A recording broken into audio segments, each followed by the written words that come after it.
ওকে, তাহলে ছবিটা আঁকলে অনেকটা এরকম দাঁড়াবে। তাহলে এইসব ক্ষেত্রে আমরা কি জানি, টর্ক ব্যালেন্স করতে হবে। টর্ক ব্যালেন্স জিনিসটা কি আসলে?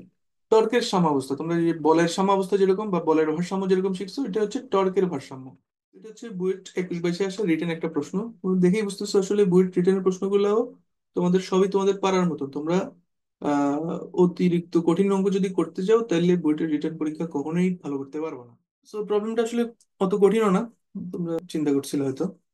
এখানে জে ডাবল মেইন 2025 দেখে আসলে ঘাবড়ে যেও না, ঠিক আছে? কারণ এই প্রবলেমটা তোমাদেরই রেঞ্জের, তোমাদের একদম একাডেমিক সিলেবাসের প্রশ্ন। সো আমি এই ধরনের প্রশ্ন জে ডাবল মেইনের উড়াধুরা প্রবলেম সলভ করার কোনো প্রয়োজন নাই তোমাদের, ঠিক আছে? তোমরা সেই প্রবলেমগুলো সলভ করবা। এই ধরনের এক্সট্রা যদি কেউ করতে চাও, যেগুলা খুব অ্যাসোসিয়েটেড তোমাদের পড়াশোনার আশেপাশেই আছে, যেমন এই প্রবলেমটা একদম তোমাদের পড়াশোনার রেঞ্জের ভিতরে। হোয়াই টর্ক প্রশ্ন তোমরা জিজ্ঞেস করতে পারো যে আমাকে, যে কেন টর্ক ইউজ করতে হবে, টর্ক ইউজ করার রহস্যটা কি আসলে।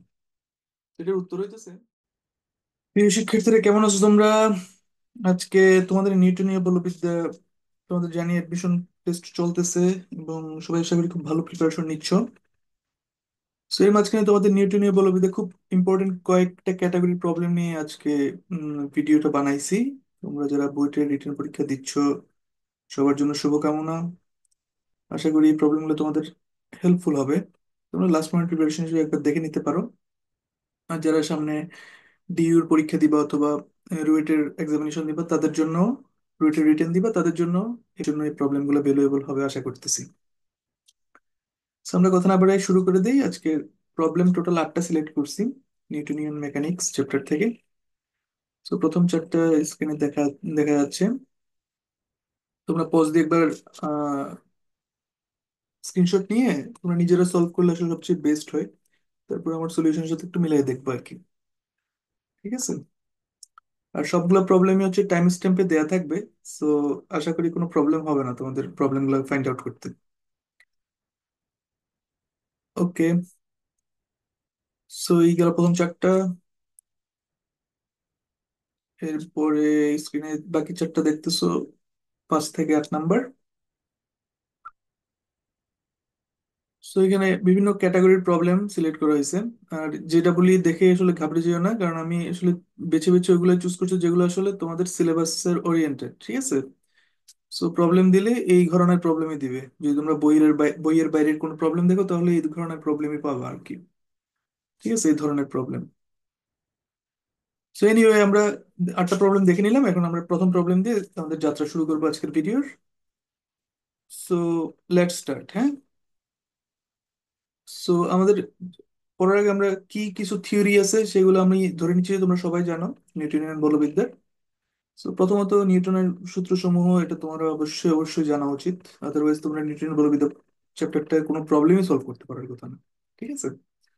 প্রতিক্রিয়া বল কি, কিভাবে কাজ করে সেটাও নিশ্চয়ই জানো। ঘর্ষণ বল কি। তোমরা স্কিপ করে যেতে পারো, আমি তোমাদের টাইম স্ট্যাম্পে প্রবলেম গুলার টাইমটা দিয়ে আছে, তো তোমরা এই থিওরি পার্টটা স্কিপ করে ফেলতে পারো। আমি একবার একবার জাস্ট বলে যাচ্ছি টপিক গুলার নাম, যাতে তোমাদের একটু রিক্যাপ করতে সুবিধা হয়, যে কোনোটা যদি তোমাদের একটু কনসেপচুয়ালি মিস থাকে তাহলে সেটা একবার দেখে নিবে, ঠিক আছে? কারণ এই প্রবলেম গুলো হইতেছে, সরি, এই থিওরি গুলো হচ্ছে তোমাদের নিউটনিয়ান মেকানিক্স চ্যাপ্টারের প্রত্যেকটা, মানে যে কোনো প্রবলেম আসলে সলভ করার জন্য তোমাকে এগুলোতে ঘাটতি থাকা চলবে না। মানে যে কোনো জায়গা থেকে আসতে পারে এই কনসেপ্টটা, ঠিক আছে? সো মূলত কনসেপ্ট গুলো হচ্ছে এগুলোই বা থিওরি গুলো হচ্ছে এগুলোই। তো আমরা যাচ্ছি জড়তার ভ্রামক, torque, torque balance, torque balance কখন করতে হয় এবং এটা কি।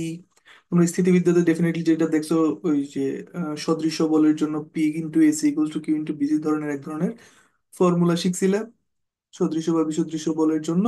সেটা আসলে টর্ক ব্যালেন্স। টর্ক ব্যালেন্স করে আসলে কি হয়, আমরা ফর্মুলাগুলোকে ওভাবে লিখি আর কি। লব্ধি বিন্দু সাপেক্ষে টর্ক ব্যালেন্স হয়, ওই কারণে লেখা যাচ্ছিল আর কি ফর্মুলাগুলোকে এরকম। Anyway, so point of contact খুব ইম্পর্টেন্ট একটা। So, এই নামগুলো তো তোমাদের বইয়ে তোমরা ওভাবে পড়ো না, কিন্তু তোমরা আইডিয়া করে বুঝতেই পারছো আসলে কোন ধরনের কেসের কথা বলতেছি। মনে করলাম কোন একটা বস্তু আরেকটা বস্তুতে চাপ দিচ্ছে বা টাচ করে আছে, হেলানো অবস্থায় আছে, কোন পয়েন্টে আসলে কন্ট্যাক্ট করে আছে, সেই পয়েন্টটাকে আমরা বলি পয়েন্ট অফ কন্ট্যাক্ট। এবং এটা কিন্তু খুব গুরুত্বপূর্ণ একটা রোল প্লে করে। So, আজকে আমরা একটা প্রবলেমে দেখবো এই এরকম পয়েন্ট অফ কন্ট্যাক্টের দিয়ে আমরা কিভাবে প্রবলেমটা সলভ করি। কন্ট্যাক্ট ফোর্স, এটা আমি আজকে আপলোড, মানে আজকে কোনো প্রবলেম কন্ট্যাক্ট ফোর্স বিষয়ক নেই। কন্ট্যাক্ট ফোর্স এর উপর আমার একদম প্রথম দিকে কয়েকটা ভিডিও আছে। যদি ভিডিও গুলোর কোয়ালিটি ভালো না, তারপরে তোমরা বুঝতে পারবে আসলে প্রবলেম গুলো সলভ তোমরা বুঝে যাবে। তো আমি সেগুলো আসলে ডিসক্রিপশন বক্সে লিংক অ্যাড করে দিব, ঠিক আছে? কন্ট্যাক্ট ফোর্স যদিও জাতীয় যে কোনো প্রবলেম বা টান বল, সুতার টান, হাবিজাবি যা আছে, এই ধরনের ক্যাটাগরিক্যাল প্রবলেম আর কি, এই প্রবলেম গুলো আমি আপলোড করা ছিল আগে, এগুলো আমি লিঙ্ক গুলো অ্যাড করে দিব। তারপরে হচ্ছে কৌণিক ভরবেগের সংরক্ষণ সূত্র, রৈখিক ভরবেগের সংরক্ষণ সূত্র তোমরা নিশ্চয়ই জানো এই ধরনের প্রবলেম কিভাবে আসে।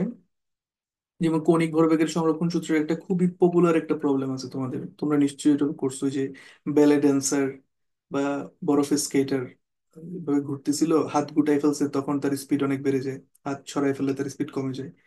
তো এই ধরনের কৌণিক ভরবেগের সংরক্ষণ সূত্রের এই পপুলার এই প্রবলেমটা করলেই তোমরা আসলে অনেক কিছু বুঝে যাবে আসলে কৌণিক ভরবেগের সংরক্ষণ সূত্র কিভাবে কাজ করে, হ্যাঁ।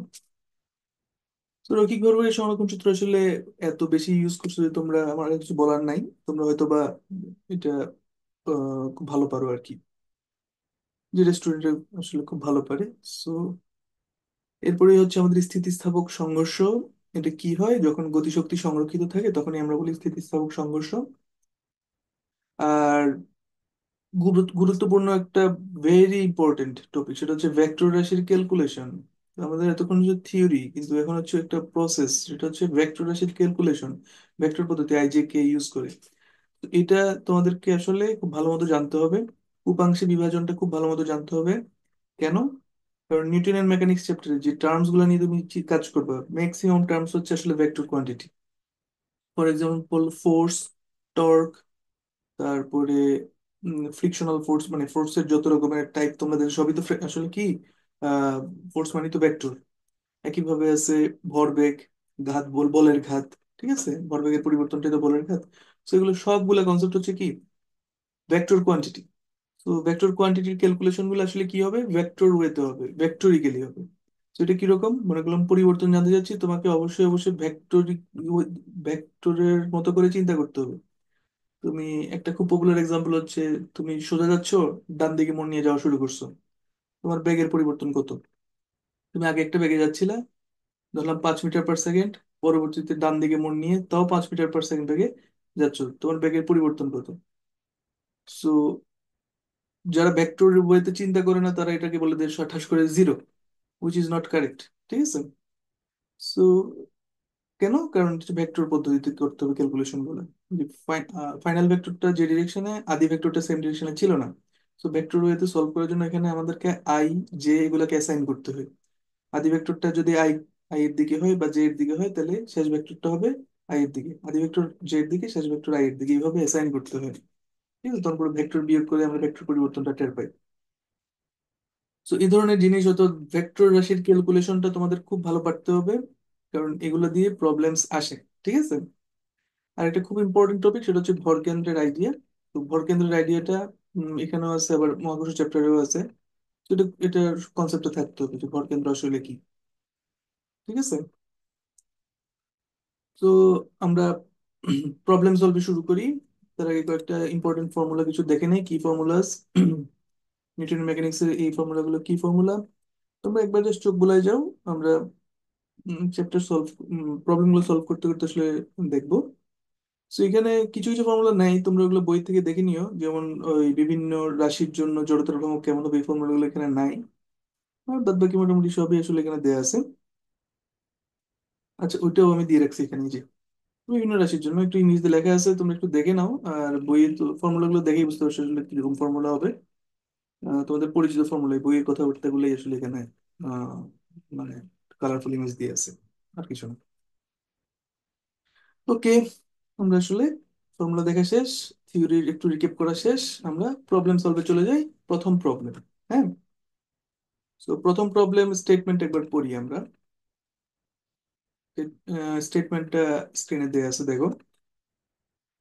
আর ওইখানে জে ডাবল মেইন 2025 দেখে আসলে মানে একটু ঘাবড়ে যেও না, ঠিক আছে? কারণ এই প্রবলেমটা তোমাদেরই রেঞ্জের, তোমাদের একদম একাডেমিক সিলেবাসের প্রশ্ন। সো আমি এই ধরনের প্রশ্ন, জে ডাবল মেইনের উড়াধুরা প্রবলেম সলভ করার কোনো প্রয়োজন নাই তোমাদের, ঠিক আছে? তোমরা সেই প্রবলেমগুলো সলভ করবা। এই ধরনের এক্সট্রা যদি কেউ করতে চাও, যেগুলা খুব অ্যাসোসিয়েটেড তোমাদের পড়াশোনার আশেপাশেই আছে। যেমন এই প্রবলেমটা একদম তোমাদের পড়াশোনার রেঞ্জের ভিতরে। যেটা বলি মেইন কিন্তু আহ, যে যে পরীক্ষাটা হয় ইন্ডিয়াতে, এটাতে কিন্তু তোমাদের মানে মেধার ছেলেপেলেরাই আসলে এই যে ডাবল মেইনটা ক্লিয়ার করে। ঠিক আছে, তোমাদের বাংলাদেশের মেজরিটি ছেলেপেলের মেধার ছেলেপেলেরা আসলে যে ডাবল মেইন ক্লিয়ার করার মতন। ঠিক আছে, যেটা বলি অ্যাডভান্সড আসলে, আসলে ট্রিমেন্ডাস পরিশ্রম এবং প্রচুর ডেডিকেশনের ভিতর দিয়ে আসলে যেটা বলি অ্যাডভান্সটা ক্লিয়ার করতে হবে। সো মেইনের যত প্রবলেম দেখবে এগুলো মনে করবো যে কনফিডেন্স যাতে থাকে যে এটা আমি পারবো, হ্যাঁ। কারণ তোমাদের আশেপাশের নলেজ থেকে আসলে প্রবলেমগুলো বেশিরভাগ সময় আসে। সো আমরা প্রবলেম স্টেটমেন্ট একবার পড়ি, হ্যাঁ। একটি বেলুন ও তার অভ্যন্তরীণ বস্তু, যার ভর হচ্ছে এম, ক্যাপিটাল এম, একটি ত্বরণ এ সহ উপরে উঠছে। বেলুনটি যাতে 3a ত্বরণে উপরে উঠতে পারে তার জন্য বেলুন থেকে কত ভর ফেলে দিতে হবে। ঠিক আছে।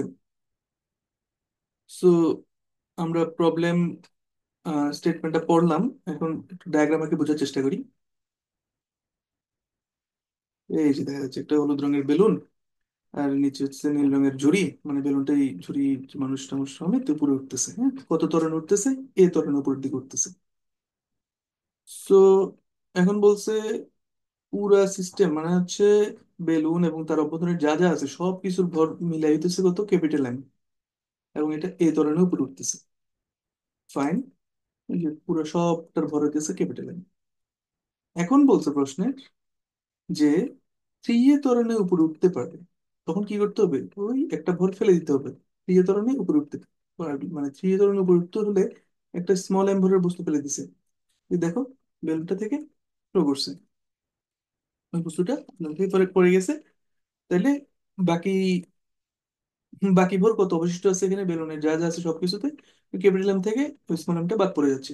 ঠিক আছে, যাতে করে সে উপরের দিকে 3a ত্বরণটা পাইছে। ওকে। তাহলে এখন আমাকে দেখতে হবে এই স্মল এম এর মানটা কত। এটা কি দিয়ে আমাদের প্রকাশ করতে হবে? যেহেতু প্রশ্নের মধ্যে দেখো কি কি জিনিস আসলে ইনফরমেশন আছে, ক্যাপিটাল এম আছে আর স্মল এ আছে, আর কোনো ইনফরমেশন নাই। তার মানে এই দুইটা দিয়ে আসলে প্রকাশ করতে হবে স্মল এম কে। ঠিক আছে। সেই ধরনের প্রবলেম সবসময় খেয়াল খেয়াল রাখবা, যদি ভেরিয়েবল আকারে দিয়ে থাকে, মনে করো ক্যাপিটাল এম স্মল এগুলো তো কোনো ভ্যালু নাই, সবসময় মনে রাখবা যখনই এরকম কোনো একটা জিনিস বের করতে দিতে হয় তাহলে আসলে সেটাকে ওই প্রশ্নে আসা যে ভেরিয়েবল গুলো সেটার মাধ্যমে এক্সপ্রেস করে দেখাইতে পারলেই তোমাদের কাজ শেষ হয়ে যাবে। তো তোমাদের ফাইনাল গোল হচ্ছে আসলে স্মল এম কে ক্যাপিটাল এম এবং স্মল এ অর্থাৎ ত্বরণ দিয়ে প্রকাশ করো। পরের স্লাইডে যাই। স্মল এম এর মান কত সেটা জানতে চাইছে। ওইখানে যে কথাগুলো বলছি ওটাই লিখছি এবার। পরের স্লাইডে চলে যাবো। এখন প্রাথমিক অবস্থায় বেলুন ও বেলুনের অভ্যন্তরীণ বস্তু সহ বেলুনের সবকিছু মিলাই ভর কত? Capital M. বস্তু মানে বেলুন মানে কি বস্তু আর কি, বস্তু মানে বেলুন আর অভ্যন্তরীণ বস্তু সবকিছু মিলে। ঊর্ধ্বমুখী ত্বরণ হচ্ছে স্মল এ। আচ্ছা,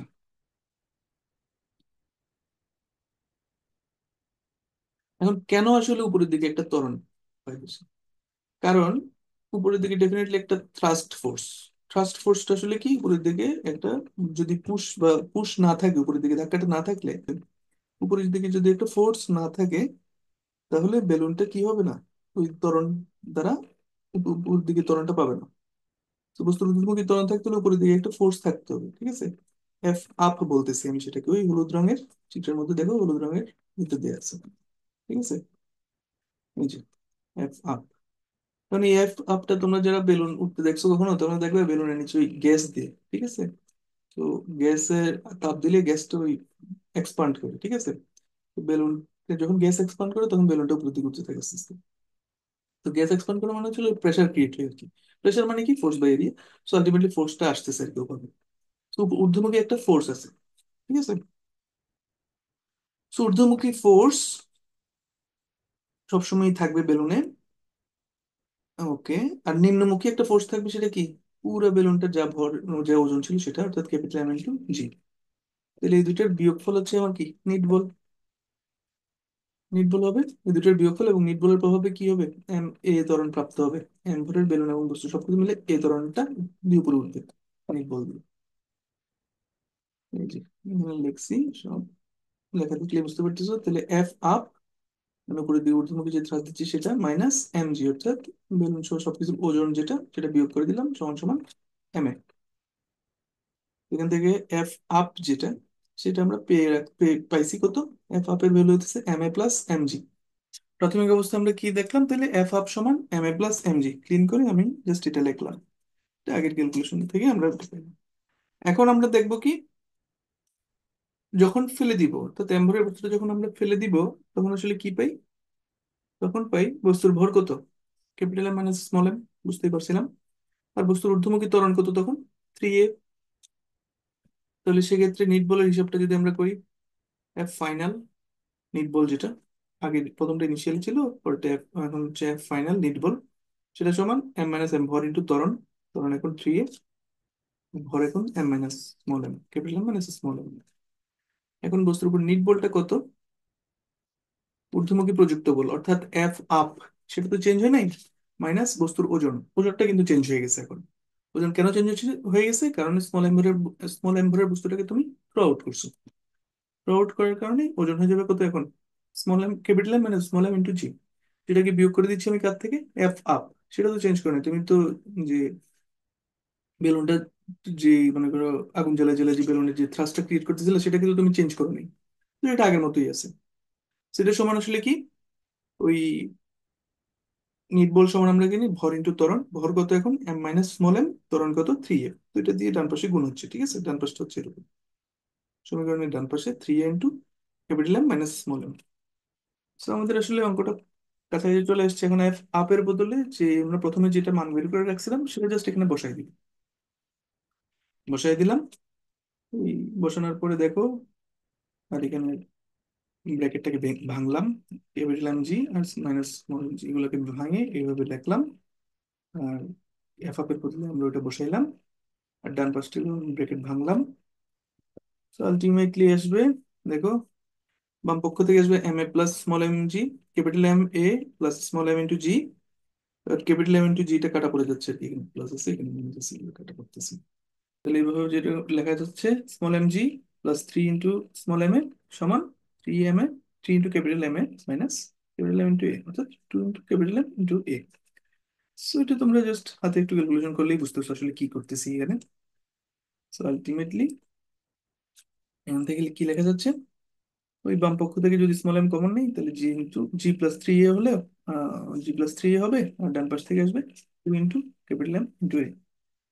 তো ফাইনালি ওই স্মল এম এর ভ্যালু আসবে 2 into capital M into A divide by G plus three এ।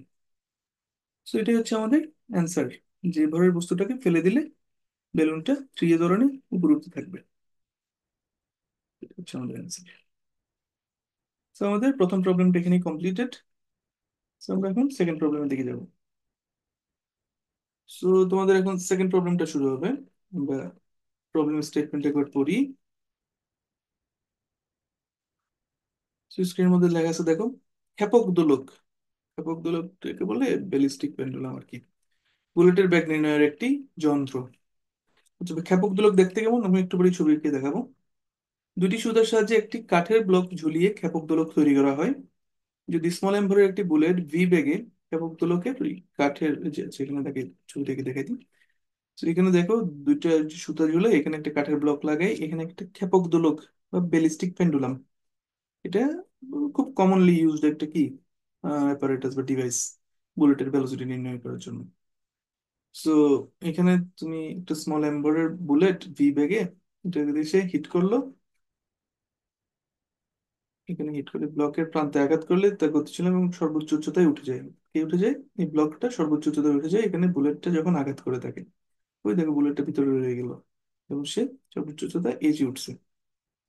তবে এর মধ্যে দেখাও যে ওই স্মল বি এর একটা রাশিমালা দেখাইতে বলছেন।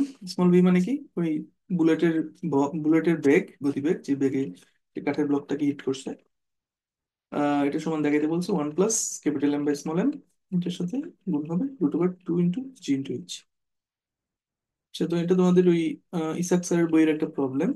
তোমরা এখানে অনেকগুলো বইয়েরই আসলে প্রবলেম নিয়ে কম্পাইল করা হচ্ছে। সো এই প্রবলেমটা তোমরা বইয়েও পাবা। তো তোমাদের ম্যাক্সিমাম আসলে ভর্তি পরীক্ষাগুলোতে এই বইয়ের প্রবলেম গুলোই থাকে, ঘুরে ঘুরে ঘুরে ঘুরে বইয়ের প্রবলেম গুলোই আসলে আসে। তো তোমরা যদি বইয়ের প্রবলেম সব সলভ করে ফেলতে পারো, তোমাদের আসলে প্রিপারেশন ফুললি কমপ্লিট হয়ে যাবে। আর কিছু কনসেপচুয়াল আইডিয়া থাকতে হবে, যে কনসেপচুয়াল প্রবলেম যদি ওই বইয়ের কনসেপ্টই কিন্তু একটু ঘুরে টুরে দিবে আর কি। যেমন আগের অঙ্কটাও দেখছিলাম, খুব বেশি ঘুরায় না, ওই অ্যারাউন্ড বইয়ের কনসেপ্টেই থাকে। এনিওয়ে, তাহলে এখানে আমাদের একটা বিয়ের রাশিমালা, এটাকে আমাকে দেখাইতে হবে। ওকে। এখন এই অঙ্কে আসলে দুইটা পার্ট। একটা হচ্ছে ভরবেগের সংরক্ষণশীলতা কিভাবে, এই স্মল অ্যাম্বরের বস্তুটা ওই বিয়েবেগে যখন হিট করবে কাঠের ব্লকটাকে, ক্যাপিটাল অ্যাম্বরের কাঠের ব্লকটাকে, তখন ও কিন্তু ভিতরেই রয়ে যাবে, তাই না? স্মল অ্যাম্বরের বস্তুটা ভিতরেই রয়ে যাবে ওই কাঠের ব্লকে। এবং ভিতরে রয়ে যাওয়ার কারণে এখানে আহ, একটা ভরবেগের সংরক্ষণশীলতা নীতি কারণে ওই সেটা ভিতরে রয়ে যাওয়ার কারণে একটা ভরবেগের সংরক্ষণশীলতা নীতিটা প্রয়োগ করে আমরা একটা ফাইনাল ভেলোসিটি পাবো, ভর দুটার মিলিত অবস্থায় একটা বেগ। ঠিক আছে, এটা হচ্ছে অঙ্কের ফার্স্ট পার্ট। সেটা একবার কমপ্লিট করি আমরা। যেটা বলছিলাম, স্মল এম ইন্টু বি, অর্থাৎ বুলেটের ভরবেগ সমান বুলেট এবং কাঠের ব্লক মিলাই, বুলেট এবং কাঠের ব্লকটা মিলিয়ে মিলিত ভরবেগ যেটা সেটা ডান পাশে। তো এখান থেকে আসলে আমরা যেটা চাচ্ছি যে মিলিত ভরবেগের কারণ থেকে, মিলিত ভরবেগের সূত্র থেকে ওই মিলিত বেগ যেটা, বুলেটের কাঠের ব্লকটার মিলিত বেগ যেটা, সেটা আমরা এই ইকুয়েশন একটা তৈরি করলাম। ঠিক আছে, এখন সেকেন্ড পার্ট যেটা, সেটা হচ্ছে শক্তি সংরক্ষণশীলতা। কার শক্তি সংরক্ষণশীলতা?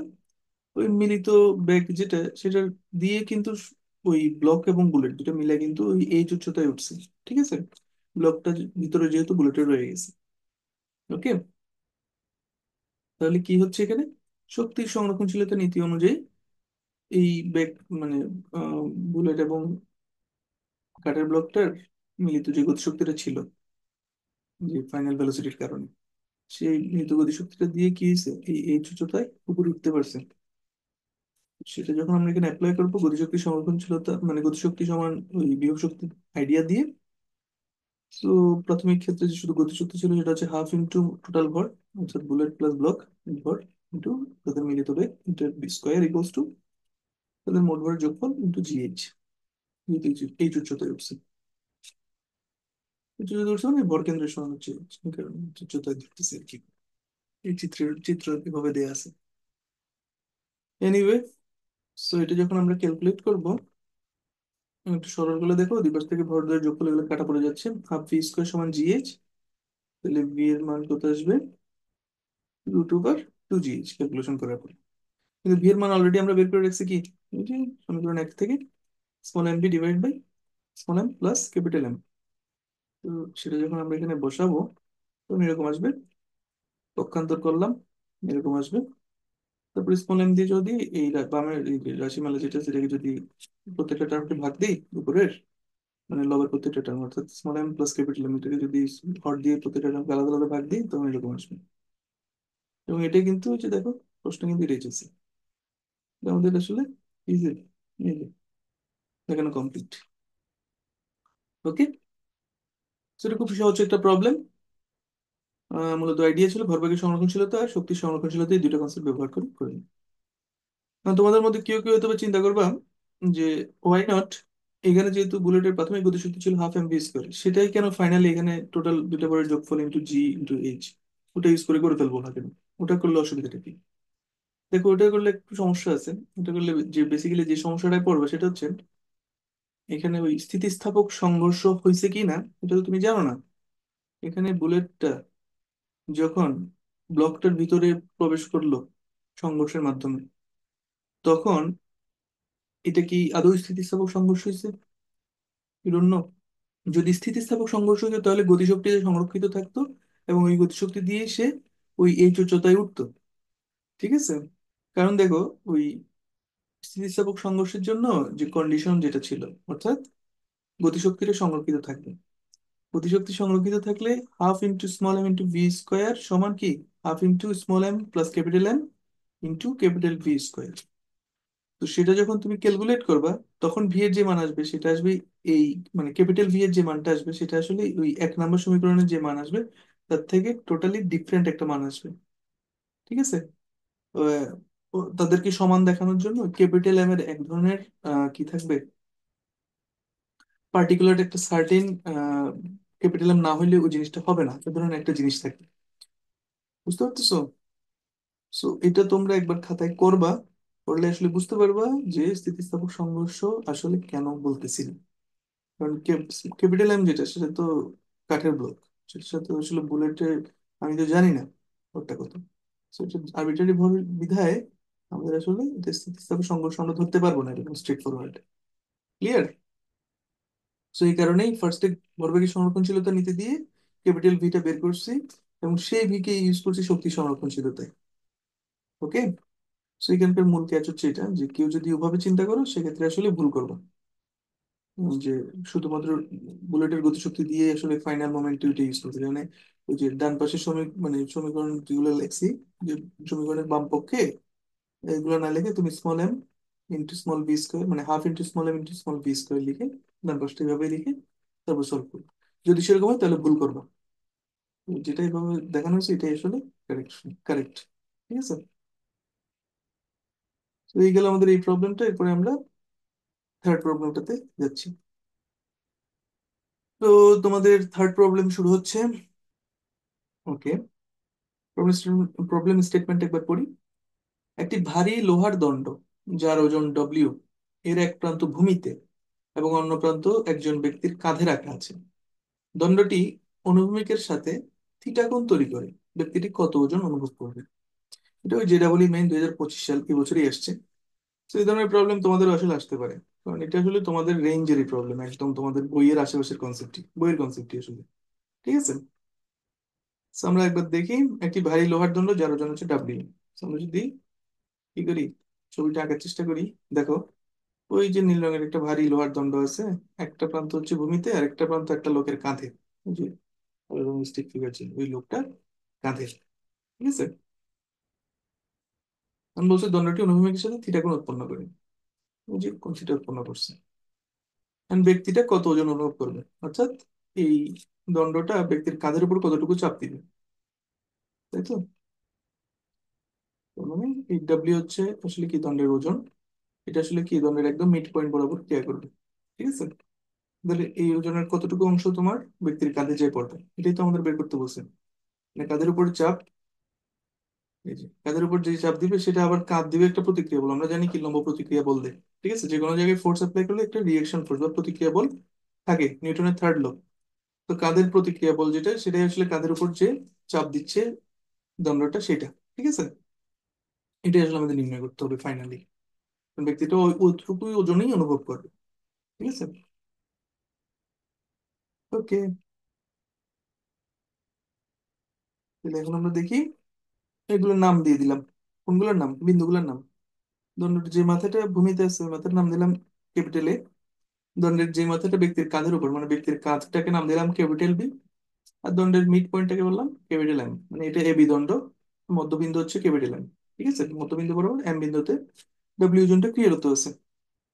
বি বিন্দুতে প্রতিক্রিয়া বল যেটা আর, সেটা বের করতে হবে।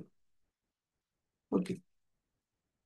এবার এখানে আমরা যেটা বুঝবো সেটা হচ্ছে স্টেবল ইকুইলিব্রিয়াম, অর্থাৎ একদম স্টেবল আছে, সাম্যাবস্থায় আছে। কিভাবে সাম্যাবস্থায় আছে? কারণ সাম্যাবস্থায় না থাকলে কি হতো, হয়তো বা দণ্ডটা যদি কোনো একটা মোশনে থাকতো, মানে ঘুরে পড়ে যাইতো, মানে কাঁধ টাত ফেলা এসে ভেঙে পড়ে যেতেছে, তখন সেটা ইকুইলিব্রিয়াম না।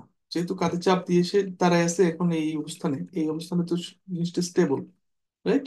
তাহলে একটা স্টেবল ইকুইলিব্রিয়াম ফর্ম করছে এখানে। ঠিক এই যে যে ছবির মধ্যে যেগুলো দেখতেছো আর কি।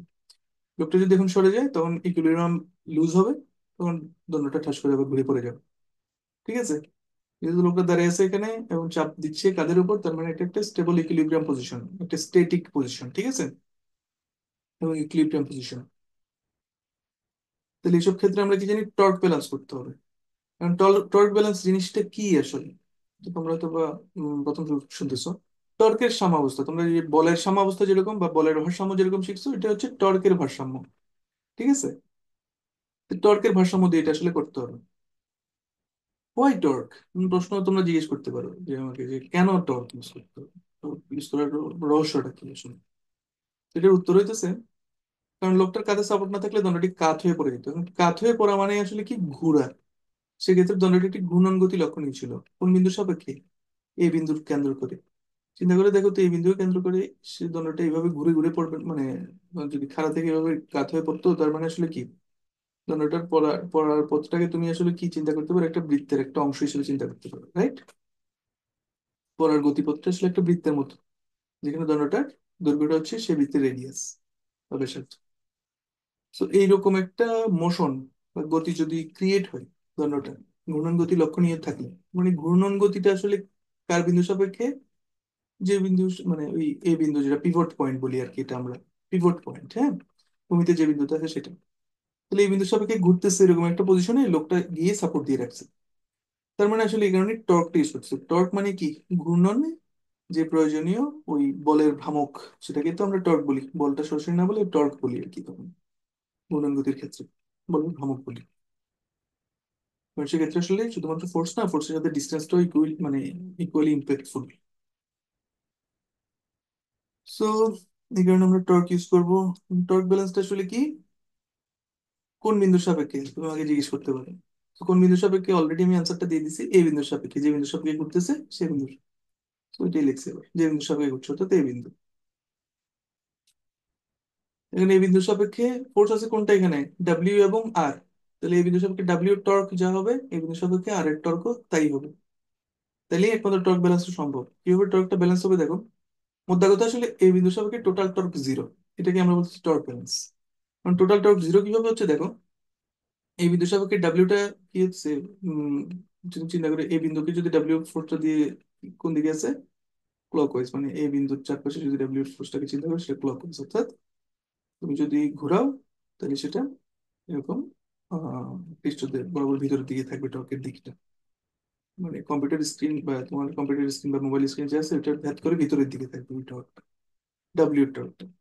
আর আর একটা টর্কটা সেটা হবে এন্টি ক্লকওয়াইজ। আর মনে করো প্রতিক্রিয়া বল যেটা, সেটাকে সেটা দিয়ে যদি ঘুরাই, এই একে এর চারপাশে ঘুরে নিয়ে আসতে চাও, তাহলে এন্টি ক্লকওয়াইজ ঘুরাইতে হবে এই আরটা, কিন্তু উপর দিকে। সো আর এর টর্কটা হবে কি, স্ক্রিন, তোমার কম্পিউটার বা মোবাইলের স্ক্রিন থেকে বহির্মুখী বা তোমার দিকে চলে আসতেছে আর কি। আর টর্ক যেটা, ডাব্লিউ টর্কটা হবে অন্তর্মুখী, অর্থাৎ স্ক্রিন ভেদ করে ভিতরের দিকে। সো এই কারণে পরস্পর বিপরীতমুখী টর্ক হওয়ার কারণে এটা টর্ক ব্যালেন্সে জিরো হবে আর কি। মানগতভাবে দুটোই সমান হতে হবে যদি টোটাল টর্কটা জিরো হতে হবে। ওটাই আমি এখানে লিখছি যে এই বিন্দু সাপেক্ষে ডাব্লিউ টর্কের যে মান, সেটা হবে আসলে কি এই বিন্দু সাপেক্ষে আর এর টর্কের মানের সমান। হ্যাঁ। সো এটা আমরা যখন এখন বসাবো, তার আগে আমরা এ এবং বি, মানে ডাব্লিউ এবং আর এই লাইন যে বড়, তাদের ক্রিয়া রেখাটা আঁকতেছি আর কি। তাদের ক্রিয়া রেখা আঁকা আসলে কি, এম বিন্দুতে লম্ব টানতেছি তো ভূমির উপরে, আর বি বিন্দুতে লম্ব টানতেছি, কারণ এটা তো লম্বালম্বি কাজ করতেছে, ওজনটা তো লম্বালম্বি কাজ করতেছে। আর আরটা ওই মানুষটাকে মুছে দিছি আর কি, মানুষটাকে মুছে দিছি। আরটা আসলে কি মানুষের কাঁধ বরাবর একদম উপরের দিকে ক্লিয়ার হতে আসছিল। So, আমরা যেটা করছি, ওই ক্রিয়া রেখাটাকে আঁকলাম, এবং যারা ভূমিতে যে বিন্দু ছেদ করছে সেগুলোকে নাম দিয়ে দিলাম সি আর ডি। ঠিক আছে। তাহলে এখন আমাদের পরিষ্কার বোঝা যাচ্ছে এই ডাব্লিউ এর সাথে এসি গুণ দিবে কেন, এই বিন্দুর সাপেক্ষে ডাব্লিউ এর টর্ক আসলে কি, ডাব্লিউ এর যে ক্রিয়া রেখা সেটার সাথে এই বিন্দুর দূরত্ব into W, W into AC. একইভাবে আর এর টর্ক কত হবে, আর এর ক্রিয়া রেখা যেটা, আর এর সাথে এটা গুণ হবে, মানে আর এর সাথে গুণ হবে কি, আর এর ক্রিয়া রেখার সাথে যে বিন্দুর সাপেক্ষে টর্ক, অর্থাৎ এই বিন্দুর সাথে আর এর যে দূরত্ব সেটা, আর এর ক্রিয়া রেখার দূরত্ব সেটা সেটা, অর্থাৎ আর ইন্টু এডি। সো আলটিমেটলি দেখে, আচ্ছা, এখানে দেখো এসিএম একটা কি সমকোণী ত্রিভুজ, এ সি এম, যেখানে সি হচ্ছে সমকোণটা, কিন্তু এটা লম্বালম্বি কাজ করতেছে লম্ব ভাবে। তাহলে এই ত্রিভুজ এসিএম এ কি লেখা যায়, এসি বাহু যেটা, অর্থাৎ যেটা আমাদের এই যে এই বিন্দু সহকে ডাব্লিউ টর্কের সমীকরণের বাম পাশে যে এসিটা, যেটা তো বের করতে হবে আমাকে। তাহলে এসি কে আমরা কি দিয়ে প্রকাশ করতে পারি, থিটা এবং এম এগুলো দিয়ে প্রকাশ করতে পারি। দেখো অতিভুজ ইন্টু কস থিটা হচ্ছে ভূমি, এটা লিখছি, এসি ভূমি, সেটা হচ্ছে অতিভুজ মানে এম ইন্টু কস থিটা। আর ত্রিভুজ এডিবি, বড় ত্রিভুজ যেটা, সেটার মধ্যে দেখো ভূমি আসলে এডি, এটা আসলে কি অতিভুজ কত, এবি পুরো দণ্ডের দৈর্ঘ্য, তাহলে অতিভুজ ইন্টু কস থিটা হচ্ছে ভূমি, ওটাই লিখছি, AD equals to AB cos theta. এখানে যদি আমরা বসাই দিই সমীকরণে, তাহলে এরকম একটা জিনিস আসবে। এখন এম বিন্দুটা কি ছিল, এবি এর মধ্যবিন্দু ছিল না, মনে আছে, যেটা এম বরাবর ওজনটা কাজ করতেছে এম বিন্দুতে। এম বিন্দু দুজনটা কাজ করতেছে, তাহলে কি এমটা আসলে এবি এর মধ্যবিন্দু। ঠিক আছে, দণ্ডের মধ্যবিন্দু ছিল এম। তাহলে এবি কে আসলে 2am লেখা যায়। ওকে, আচ্ছা এই পাশ থেকে আসে আগে cos থিটা কেটে দিলাম। এখানে লেখা আছে দেখো এম এ বি এর মধ্যবিন্দু, তাহলে এবি কে 2am লেখা যায়। তো সেটা যদি আমরা এখানে লিখি তাহলে অনেকটা এরকম আসবে, W into M equals to R into AB এর মধ্যে 2am লিখছি। যদি cos থিটা কাটা যাওয়ার কারণে তার cos থিটা আসে না। ওকে, তাহলে এখন এম এ তো কাটা পড়ে যাচ্ছে। রইলে বাকি কি? রইলে বাকি ডাব্লিউ সমান 2r, আর ইন্টু 2 যেটা যেটা বাকি থাকলো। তাহলে আর এর মান তাহলে স্পষ্ট আমাদের কত চলে আসলো, যেহেতু ওটা প্রতিক্রিয়া বলতে তো আর এর মানই বের করতে হবে, ডাব্লিউ দিয়ে বের হয়ে যাওয়া মানে আসলে যে প্রশ্নে যা আছে সেটা দিয়ে বের হয়ে গেছে। দেখো কত আসছে, আর সমান W/2। তো এখানে ইন্টারেস্টিং একটা বিষয় খেয়াল করতেছি আমরা কি, আর এর মান এই থিটার উপর ডিপেন্ডেন্ট না। ঠিক আছে, ওই লোকটা কাদের উপর যে প্রেশারটা ফিল করবে সেটা, বা যে ফোর্সটা ফিল করবে, অর্থাৎ যত ওজন অনুভব করবে কাঁধে, সেটা আসলে এই থিটার উপর ডিপেন্ডেন্ট না, থিটার উপর নির্ভরশীল না। সেটা আমরা পাইলাম, ওজনের অর্ধেকটা আসলে অনুভব করবে। খুব ইন্টারেস্টিং প্রবলেম, ঠিক আছে। সো তোমরা আসলে এই প্রবলেম থেকে যেটা শিখছো সেটা হচ্ছে টর্ক ব্যালেন্স কি, এবং সেটা কখন করতে হয়, এবং এটা কিভাবে প্রয়োগ করতে হয়, এবং টর্কগুলো কোন কোন বিন্দু সাপেক্ষে নিতে হয়। ঠিক আছে, এই অনেকগুলো ছোট ছোট জিনিস, এটাই আসলে তোমাকে প্রবলেম সলভ করতে সাহায্য করবে। এবং প্রত্যেকটা জিনিস ছোট করে তোমাকে নিজে কোশ্চেন করে করে এটা ক্লিয়ার করতে হবে। ঠিক আছে, তো টর্ক ব্যালেন্স কখন করতে হবে আমরা আসলে এই প্রবলেমটা দেখেই আমরা পরিষ্কার বুঝতে পারবো। তো এই কারণে আসলে মূলত এই প্রবলেমটা চুজ করা, যাতে করে তোমরা টর্ক ব্যালেন্স কি সেটাও বুঝে যাও, তোমাদের মধ্যে যদি কোনো কনফিউশন থাকে সেটাও যাতে দূর হয়ে যায়। ঠিক আছে, তো আমরা প্রবলেম নাম্বার, এরপর এটা 3 নাম্বার গেল, আমি 4 নাম্বার প্রবলেমে চলে যাচ্ছি। কি বলছে দেখি। 0.56 কিলোগ্রাম ভর বিশিষ্ট একটি মিটার স্কেলের 20 সেন্টিমিটার চিহ্নিত দাগের লম্ব অক্ষের সাপেক্ষে মিটার স্কেলটির ঘূর্ণন জড়তা নির্ণয় করো। স্কেলটিকে পাতলা রড হিসেবে বিবেচনা করো। এটা বুয়েট 2019-20 সালের রিটেন পরীক্ষায় আসছিল। ঠিক আছে, সো আমরা প্রবলেম স্টেটমেন্টটা পড়লাম, আমরা একটু বোঝার চেষ্টা করি আসলে কি বলতে চাই। তো ফার্স্টে একটা মিটার স্কেল দিল, বলছে 0.5 কিলোগ্রাম ভর বিশিষ্ট একটা মিটার স্কেলের 20 সেন্টিমিটার চিহ্নিত দাগের লম্ব অক্ষের সাপেক্ষে মিটার স্কেলটির ঘূর্ণন জড়তা নির্ণয় করো। ওকে, তার ভর কত? তার দৈর্ঘ্য হচ্ছে 1 মিটার, এটা আমরা জানি 1 মিটার মানে একটা মিটার স্কেলের দৈর্ঘ্যটা 1 মিটারই হবে। এবং তার ভর হচ্ছে 0.56 কেজি ওয়েট। কেজিকে আমরা কেজি ওয়েট হিসেবে লিখতে পারি, নিউটন না লিখে। 0.56 ইন্টু 9.8 নিউটন না লিখে আমরা 0.56 কেজি ওয়েট হিসেবে সরাসরি লিখলাম। ঠিক আছে, এখন অক্ষটা কোনটা আসলে, মিটার স্কেলের 20 সেন্টিমিটার দাগ, মানে বাম দিক থেকে 20 সেন্টিমিটার দূরে আমার অক্ষটা আছে। যে ডিই অক্ষ আমরা লিখতেছি দেখো, এই যে আমরা পয়েন্ট গুলো যখন নামকরণ করে দিছি তখন ওই ডিই অক্ষ, তো এটাই আসলে জানতে চাইছি ডিই অক্ষ সাপেক্ষে জড়তার ভ্রামক কায় কত। তো এখানে আমরা পয়েন্ট গুলো নামকরণ করছি কিভাবে, এই যে দণ্ডটা হচ্ছে এবি, মিড পয়েন্ট হচ্ছে সি, যেটার ভিতর দিয়ে ডাব্লিউ ওজন ক্রিয়াশীল, আর দণ্ডটার যে অক্ষ সেটা ওই 20 সেন্টিমিটার দাগ হচ্ছে ডি পয়েন্টটা, সেটার ভিতর দিয়ে ডি যে অক্ষটা গেছে সেটাকে কেন্দ্র করেই আসলে কি, সেই অক্ষটাকে কেন্দ্র করেই ঘুরতে ঘুরতে হবে এই পুরা দণ্ডটাকে। সো আমরা দেখাচ্ছি যে এই অক্ষ থেকে এই প্রান্তের দূরত্ব হচ্ছে 20 সেন্টিমিটার, অর্থাৎ 0.2 মিটার। ঠিক আছে, আমরা বের করবো কিভাবে সেটা। So, এটার জন্য তোমরা হয়তো বা সমান্তরাল অক্ষ উপপাদ্য নামে একটা কনসেপ্ট শিখছো তোমরা, তোমরা জানো আমি জানি। সো এটার আসলে মূল আইডিয়াটা কি, কোনো দণ্ডের ভরকেন্দ্রগামী অক্ষ যদি জড়তার ভ্রামক আমরা জানি, ভরকেন্দ্রগামী ভরকেন্দ্রগামী অক্ষের সাপেক্ষে জড়তার ভ্রামক যদি আমরা জানি, তাহলে ভরকেন্দ্রগামী অক্ষের সাথে প্যারালাল যে কোনো অক্ষের সাপেক্ষে আমরা কি পাবো, জড়তার ভ্রামক পাবো। তো এখানে এরকম একটা জিনিস, যে এই ভরকেন্দ্রগামী অক্ষের সাপেক্ষে জড়তার ভ্রামক আইজি যদি বলি, তাহলে আইজি প্লাস MH² ডান পাশটা হবে, বাম পাশে ওই ডি অক্ষের সাপেক্ষে জড়তার ভ্রামক আই এর সমান। তাহলে এখানে বলতে পারছি আইজি হইতেছে কি, আমার যে ভরকেন্দ্রগামী অক্ষ যেটা মিড পয়েন্টগামী অক্ষ, সেটার সাপেক্ষে যদি ঘুরে তার যে জড়তার ভ্রামক সেটা এই আইজি। এম হইতেছে পুরো দণ্ডটার ভর, পুরো বস্তুটার ভর। এইচ হচ্ছে যে আগে যেটা অক্ষ ছিল তার ডিই অক্ষ এবং ভর কেন্দ্রগামী অক্ষ, যেটা এই দুটার মধ্যবর্তী দূরত্ব হচ্ছে সেই এইচ। ঠিক আছে, সো এগুলোই বলছি এখানে যে দূরত্ব। এখন আমরা এগুলো ভ্যালু বের করবো।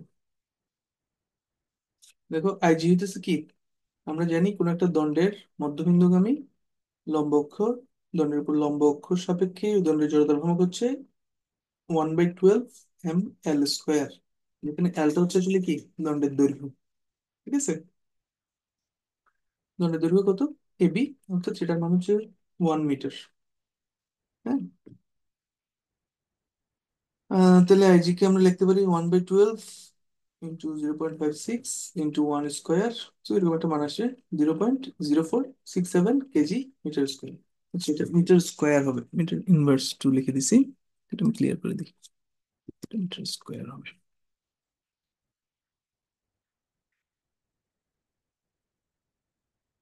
ওকে, আবার এইচ সমান আমরা কি দেখতেছি এখান থেকে, সিডি। এটা হচ্ছে সেই সিডি দৈর্ঘ্যটা, অর্থাৎ দুটো অক্ষের মধ্যবর্তী দূরত্ব। এটা আসলে কি বলতে পারি আমরা, এসি থেকে এডি যদি বাদ দিয়ে দিই সেটা। ঠিক আছে, এসি থেকে এডি বাদ দিছি। এসি আসলে কি, অর্ধেক দূরত্ব, ওই রডের অর্ধেক দৈর্ঘ্য আর কি।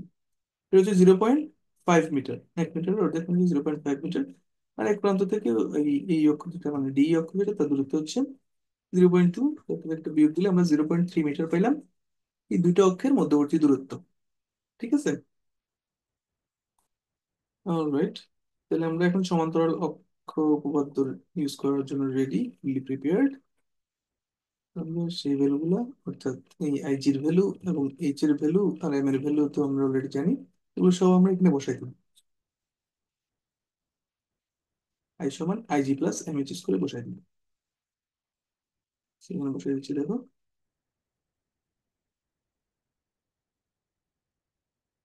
তাহলে আই সমান 0.0467, অর্থাৎ আইজি এর মান, প্লাস এম এর ভ্যালু হচ্ছে 0.56, এইচ এর ভ্যালু হচ্ছে 0.3, তার স্কোয়ার করতেছি। ঠিক আছে, আলটিমেটলি যোগ করার পর এরকম একটা ভ্যালু আসে। আই সমান 0.097 কেজি মিটার স্কোয়ার। ঠিক আছে, এখানে ইউনিটটা ঠিক লিখছি। তাহলে কেজি মিটার স্কোয়ার। তাহলে এর ভ্যালু আমরা পেয়ে গেলাম। ঠিক আছে, এটাই তো চাইছেন। সমতল লক্ষ্যবোধ ইউজ করে খুব সহজে করতে পারতেছি আমরা এই প্রবলেম গুলো। ঠিক আছে,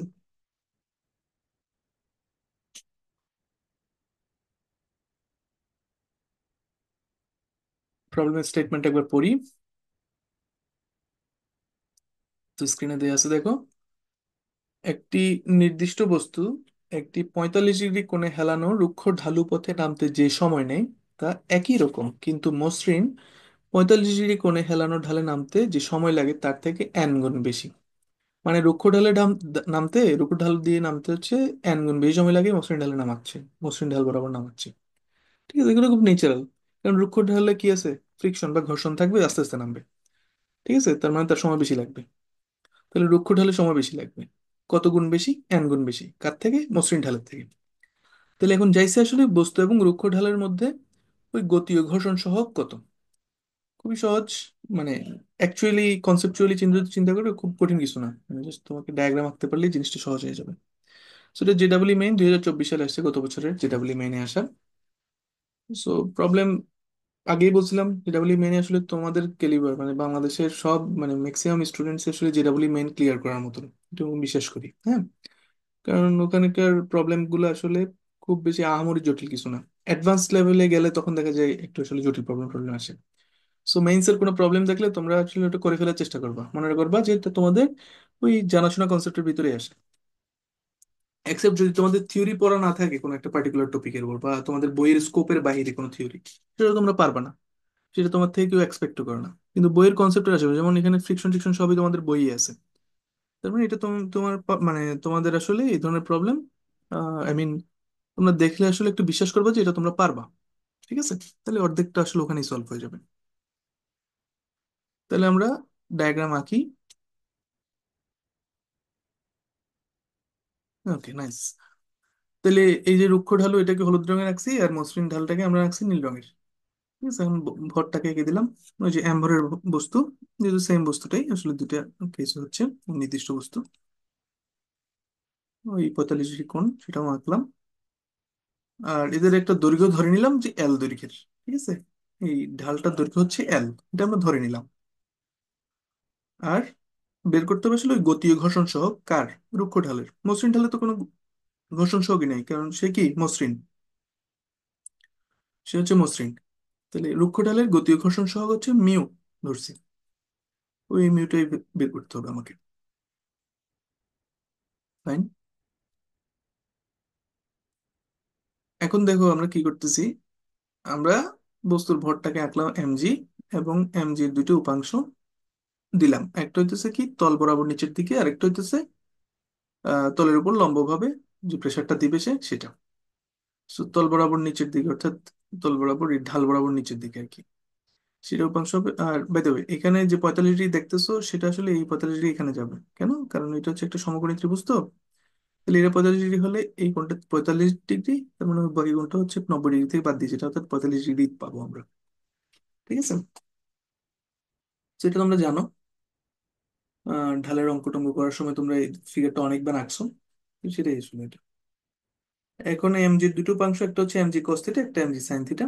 সেটা যদি আমরা এখন দেখার চেষ্টা করি, এই যে এমজি কস থিটা কোথায়, এমজি কস 45 ডিগ্রি আর কি, সেটা হচ্ছে তল বরাবর নিচের দিকে যে প্রেশারটা দিবে সেটা। আর এমজি সাইন থিটা হচ্ছে, মানে সরি, তলের উপর লম্ব বরাবর যে প্রেশার দিবে সেটা হচ্ছে এমজি কস 45 ডিগ্রি, আর তল বরাবর নিচের দিকে যেটা যাবে সেটা হচ্ছে এমজি সাইন 45 ডিগ্রি। ঠিক আছে, সিমিলারলি ডান দিকে চিত্র তাই। এখন চিন্তা করে দেখো তো, এখানে কি আছে, একটা ফ্রিকশন আছে কোথায়, বাম দিকের ওই রুক্ষ ঢালের যে চিত্র আছে সেটার মধ্যে ফ্রিকশন বা ঘর্ষণ আছে। সো আসলে ফ্রিকশন ফোর্সের মান কত, এফ কে যদি আমরা বলি, সেটা হচ্ছে আসলে মিউ, অর্থাৎ ঘর্ষণ সহ কিন্তু তলের লম্ব প্রতিক্রিয়া বল যেটা সেটা। ঠিক আছে, এখন তলের লম্ব প্রতিক্রিয়া আসলে কি, এমজি কস 45 ডিগ্রি সমান ক্রিয়ার সমান প্রতিক্রিয়া, ক্রিয়া যদি তলের উপর যদি এমজি কস 45 ডিগ্রি প্রেসার দেয়, তার প্রতিক্রিয়াটা কত, এমজি কস 45 ডিগ্রি হবে। ঠিক আছে, এই যে, তাহলে এফ কে যেটা সেটা হচ্ছে মিউ ইন্টু এমজি কস 45 ডিগ্রি। এবার আমরা দেখবো রুক্ষ ঢাল, মানে রুক্ষ ঢালের চিত্র নিয়ে আমরা অ্যানালিসিস করতেছি ফার্স্টে। রুক্ষ ঢালের চিত্রে কি বলতেছি আমরা, তল বরাবর নিম্নমুখী নিট বল কত হবে। ফার্স্টে আমরা এখানে ধরে নিই যে এখানে একটা ত্বরণ আছে, এখানে একটা ত্বরণ আছে, এটা আমরা ধরে নিই। ঠিক আছে, ধরলাম A1। ঠিক আছে, রুক্ষ ঢালের জন্য আমরা ধরলাম A1। আর মসৃণ ঢালের জন্য আমরা ধরবো এখানে ত্বরণটার মান হইতেছে A2। আচ্ছা, তাহলে রুক্ষ ঢাল তল বরাবর নিট বল কত হবে তাহলে, ভর ইন্টু ত্বরণ, ভর কত এম, ত্বরণ কত A1, সমান সমান আসলে কি ওই নিট বল যেটা, এটা কত, এই নিচের দিকে বলে দিতেছে এমজি সাইন 48 ডিগ্রি, আর তল বরাবর উপর দিকে হইতেছে এই ফ্রিকশনাল বল যেটা সেটা। ফ্রিকশন অলওয়েজ কি গতি বিপরীতে কাজ করে, এটা আমরা জানি। এটা থেকে এটা যদি বিয়োগ করি তাহলে আমরা নিট বলটা পাবো। ঠিক আছে,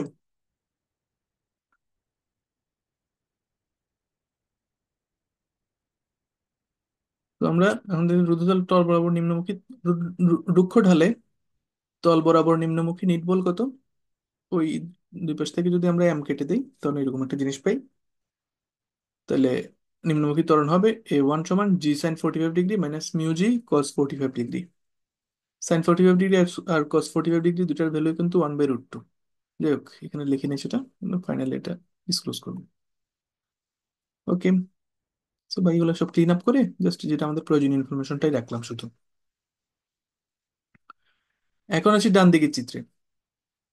ও, একটা বাকি আছে যে, ধরে নিলাম যে এখন যেহেতু সময়ের কথা বলা আছে প্রশ্নে, তাহলে রুক্ষ ঢাল এল দূরত্ব অতিক্রম করার সময়কাল ধরলাম T1। ঠিক আছে, সেই T1 থাকলে তাহলে আমরা কি বলতে পারি, এল সমান হাফ A1 T1 স্কোয়ার, কারণ এটাকে স্থির অবস্থা থেকেই পড়তেছে এরকমই ধরে নিলাম আমরা। ঠিক আছে, half into A1 into T1 square, যেহেতু কোনো আদি বেগ নেই এটা ধরে নিচ্ছি। ওকে, এটা হচ্ছে আমার L। এখন মসৃণ ঢালে তল বরাবর নিম্নমুখী ত্বরণ কত হবে।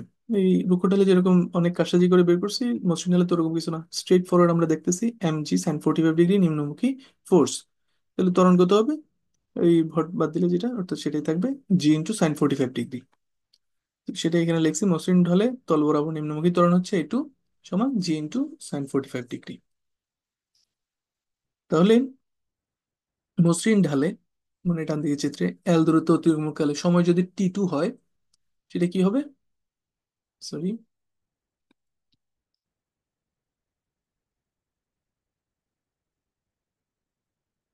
আচ্ছা,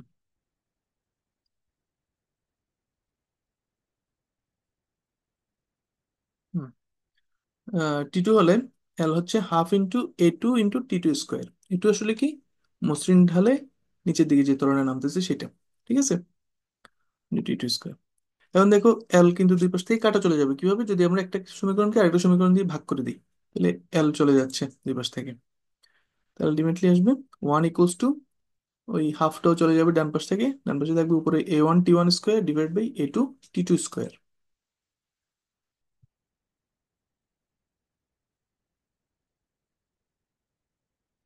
ওকে, এখন তাহলে ক্লিন আপ করে আমরা যেটুকু প্রয়োজন সেটা খালি রাখছি। তাহলে ওটা ভাগ করলে যেটা পাইতাম সেটা হচ্ছে এরকম, 1 = a1/a2 × t1/t2 হোল স্কোয়ার। এখন t1 আর t2 এর অনুপাতটা আমরা জানি n, কেন? কারণ রুক্ষ ঢালে n গুণ বেশি সময় লাগে স্মুথ বা মসৃণ ঢালে নামার থেকে। তাহলে টি1 হইতেছে টি টু এর n গুণ, তো এটাই হচ্ছে টি1 হচ্ছে n t2। তো সেটা যখন আমরা এখানে বসাবো t1/t2 জায়গায়, তখন আলটিমেটলি ওই ডান পাশটা আসবে a1/a2 × n স্কোয়ার। হ্যাঁ, তাহলে এখান থেকে আমরা পাই যেটা, সেটা হচ্ছে 1/n স্কোয়ার। n স্কোয়ারটাকে ওই বাম পাশে নিয়ে আসলে 1/n স্কোয়ার আসে সমান a1/a2। এখন a1 এর ভ্যালু আমরা অলরেডি বের করে রাখছি, g sin 45 degree minus μg cos 45 degree. ঠিক আছে, লবের মধ্যে বসাইলাম a1, আর হরের মধ্যে আমরা অলরেডি a2 বের করে রাখছি। সরি, এটা 450 হয়ে গেছে, এটা আসলে 450 না, 45 ডিগ্রি হবে। এটা হবে 45 ডিগ্রি। আচ্ছা, সো ওকে, এখন এই sin 45 ডিগ্রি আর cos 45 ডিগ্রি সবগুলো হচ্ছে 1/√2। সেটা যখন আমরা এখানে বসাবো, এরকম একটা জিনিস আসবে, g × 1/√2 minus mu g × 1/√2 divide by g × 1/√2। তো g × 1/√2টা কমন নিলে, তাহলে বাম পাশে আসছে 1/n স্কোয়ার, ডান পাশে আসে কাটাকাটি করার পরে 1 - মিউ আসবে আর কি। ঠিক আছে, কারণ আমার মিউটা দরকার ছিল, কিন্তু গতি ঘর্ষণ সহ কিন্তু বের হয়ে যাচ্ছে, যে এন দিয়ে প্রকাশিত হয়ে যাচ্ছে দেখো। এই মিউটা যদি বাম দিকে আর 1/n স্কোয়ার যদি ডান পাশে নিয়ে যাই, তাহলে একটা প্লাস হবে একটা মাইনাস হবে। মিউটা বাম দিকে আসলে প্লাস হয়ে যাবে, অর্থাৎ মিউ সমান ওয়ান। 1/n স্কোয়ারটা ডান পাশে গেলে নেগেটিভ হয়ে যাবে, তাহলে -1/n স্কোয়ার। তাহলে মিউ এর ভ্যালু আমরা পেয়ে গেলাম। ঠিক আছে, এটাই হচ্ছে আমাদের অ্যান্সার। বস্তু এবং রুক্ষ ঢালের মধ্যে গতি ও ঘর্ষণ সহগ হচ্ছে 1 - 1/n স্কোয়ার। ঠিক আছে, সো প্রবলেমটা আসলে অত কঠিনও না, তোমরা মানে যতটা চিন্তা করছিলে হয়তো। তো আমরা পরের প্রবলেমটা যাব। এটা গেল আমাদের 5 নাম্বার প্রবলেম। আমরা এখন 6 নাম্বার প্রবলেমটা দেখবো। ঠিক আছে, ওকে, আমরা 6 নাম্বার প্রবলেমটা দেখতেছি। এটার প্রবলেম স্টেটমেন্ট একবার পড়ি, স্ক্রিনে আসতেছে দেখো। এটা বুয়েট 2021-22 সালে আসছিল, বুয়েট রিটেন ভর্তি পরীক্ষায়। প্রশ্নটা একবার পড়ি। 3 কেজি ভরের একটি পাথর প্রাথমিকভাবে স্থির অবস্থানে ছিল। ঠিক আছে, পাথরটি বিস্ফোরিত হওয়ার ফলে 1:1:3 ভর অনুপাতে 3 টুকরো হয়ে যায়। সমান ভরের দুইটি টুকরোর প্রত্যেকটি যদি 18 মিটার/সেকেন্ড গতিতে একে অপরের সাথে লম্বভাবে সরে যায়, তাহলে ভারী টুকরাটার বেগ কত ছিল? ঠিক আছে, তাহলে প্রশ্ন স্টেটমেন্ট আমরা পড়লাম, আমরা ভাঙি জিনিসটাকে, ভেঙে ফেলে বুঝতে পারবো আসলে। 3 কেজি ভরের একটি পাথর প্রাথমিকভাবে স্থির অবস্থানে ছিল। তো ফার্স্ট হচ্ছে পাথরটা ধরলাম 3 কেজি ভরের এবং সে স্থির অবস্থানে আছে। এখন বিস্ফোরিত হয়েছে, পাথরটা বিস্ফোরিত হয়ে 1:1:3 ভর অনুপাতে 3টা টুকরো হয়ে গেছে। তো আমি ধরে নিলাম যে প্রত্যেকটা ওই যে ওয়ান, যেগুলা রেশিও, ওগুলা ধরলাম স্মল m, আর থ্রি যেটা 3m। এই যে বিস্ফোরণটা দেখতেছো, বিস্ফোরণ হয়ে একটা চলে গেল উপরে, একটা ডানে, আর একটা এদিকেই কোনাকুনি। তো উপরের ডানে কেন? সমান ভরের দুটা বস্তুকে ওইভাবে ওইখানে রাখছি। ঠিক আছে, তাহলে দেখো স্মল এম এর ভরের বস্তু দুটো সমান ভর, তারা পরস্পর লম্বভাবে অবস্থান করতেছে, তাদের বেগ দুটো হচ্ছে পরস্পর লম্বভাবে। আর 3m ওই কোনাকুনি ভাবে দিকে যেতেছে। এখন স্মল এম গুলোর ভর, যেগুলা স্মল এম ভরের বস্তুগুলোর বেগ কত? বেগ হচ্ছে 18 মিটার পার সেকেন্ড। ঠিক আছে। আর ভারী টুকরাটার বেগ কত, এটা আমাদেরকে বের করতে হবে। এই তো এই যে 18 মিটার পার সেকেন্ড, দুটোর মাঝের অ্যাঙ্গেল হচ্ছে 90 ডিগ্রি, রাইট? আচ্ছা, আমাদের বের করতে হবে ভারী টুকরাটার বেগ কত। তো এই বিটা আমাদের বের করতে হবে। ঠিক আছে। থ্রি থ্রি এম ভরের বস্তুটার বেগ হতেছে ভি, সেটাই আমাকে বের করতে হবে। তো এটা আমরা কিভাবে করবো?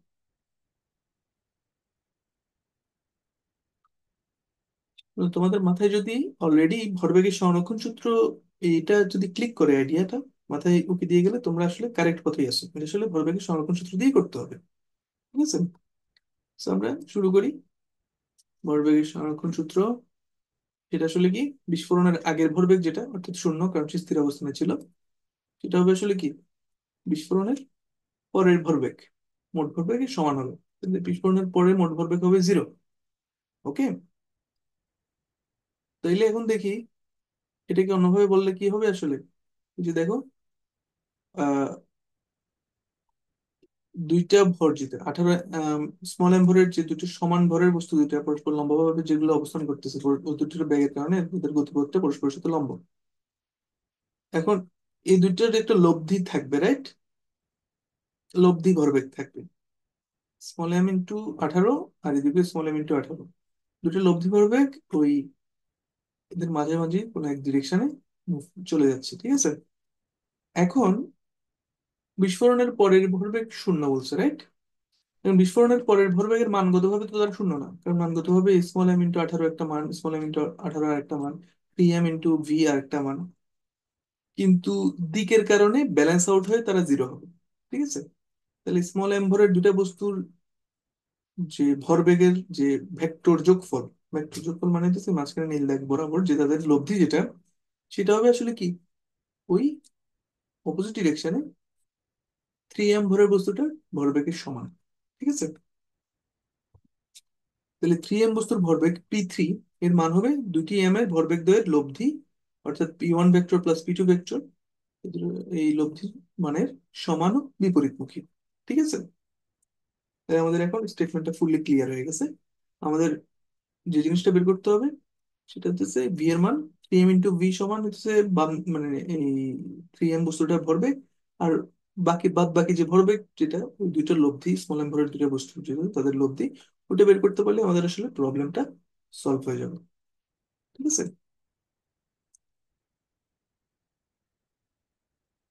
সেটা একটু দেখাচ্ছি।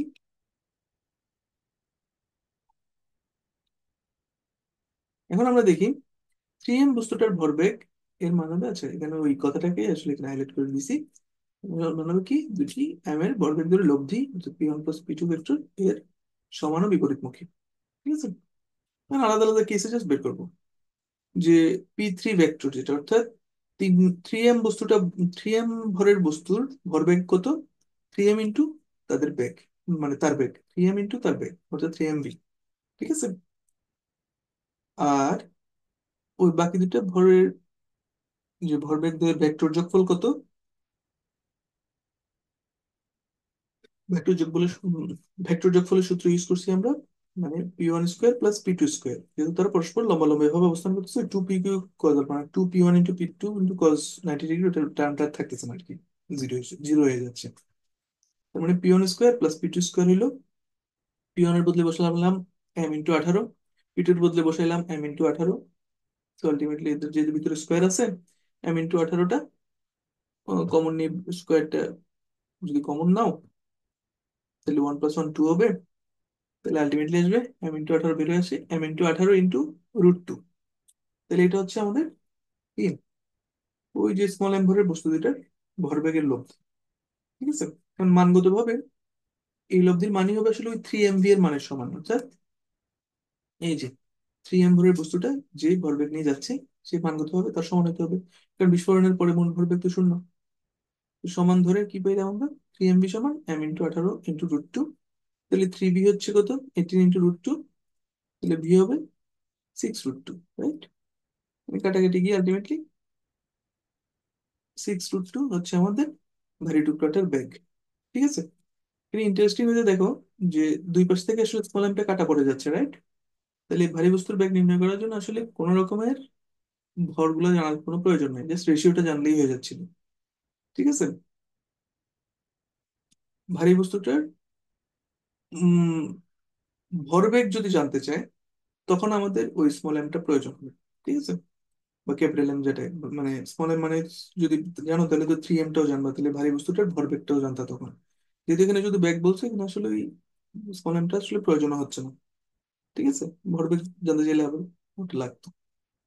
সো এনিওয়ে, সেটা হচ্ছে বুয়েট 21-22 আসা রিটেন একটা প্রশ্ন। তুমি দেখেই বুঝতেছো আসলে বুয়েট রিটেনের প্রশ্নগুলো তোমাদের সবই তোমাদের পারার মতো। তোমরা আহ অতিরিক্ত কঠিন অঙ্ক যদি করতে যাও তাহলে বুয়েটের রিটেন পরীক্ষা কখনোই ভালো করতে পারবে না তোমাদের। ওকে, তাহলে এটা ছিল আমাদের প্রবলেম নাম্বার 6। ঠিক আছে। তো আমরা আর দুইটা প্রবলেম দেখবো আজকে, প্রবলেম নাম্বার 7 দেখবো এখন।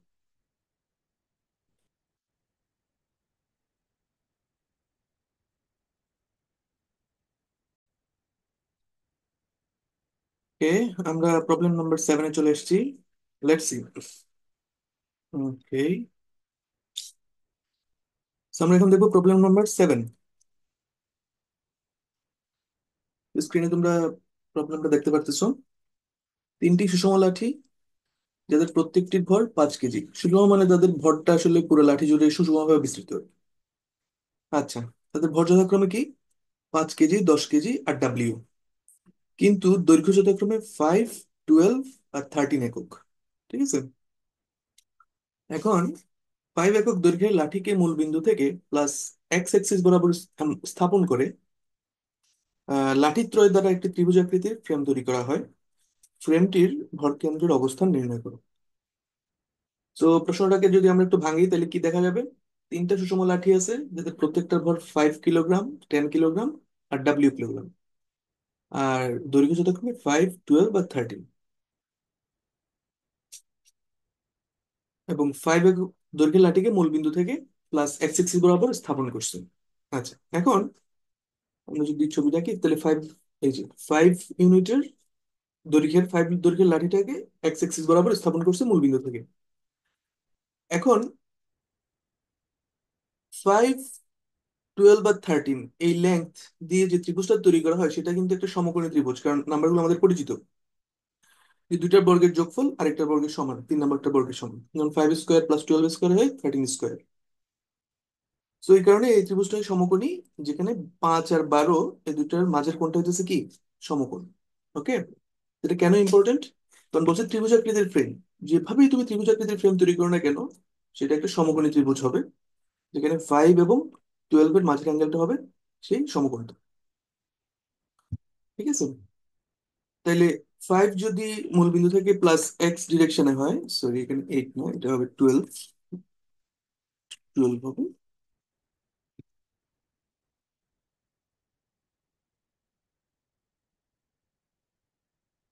আচ্ছা, 5 যদি মূলবিন্দু থেকে প্লাস এক্স ডিরেকশনে হয়, তাহলে 12 হবে প্লাস ওয়াই ডিরেকশনে, কারণ মধ্যবর্তী কোণ যেহেতু 90 ডিগ্রি। তাহলে প্লাস ওয়াই মাইনাস ওয়াই দুইটা ডিরেকশনে হতে পারে, তো আমি প্লাস ওয়াই ডিরেকশনে নিচ্ছি। ঠিক আছে। ওকে, তাহলে ছবিটা আঁকলে অনেকটা এরকম দাঁড়াবে।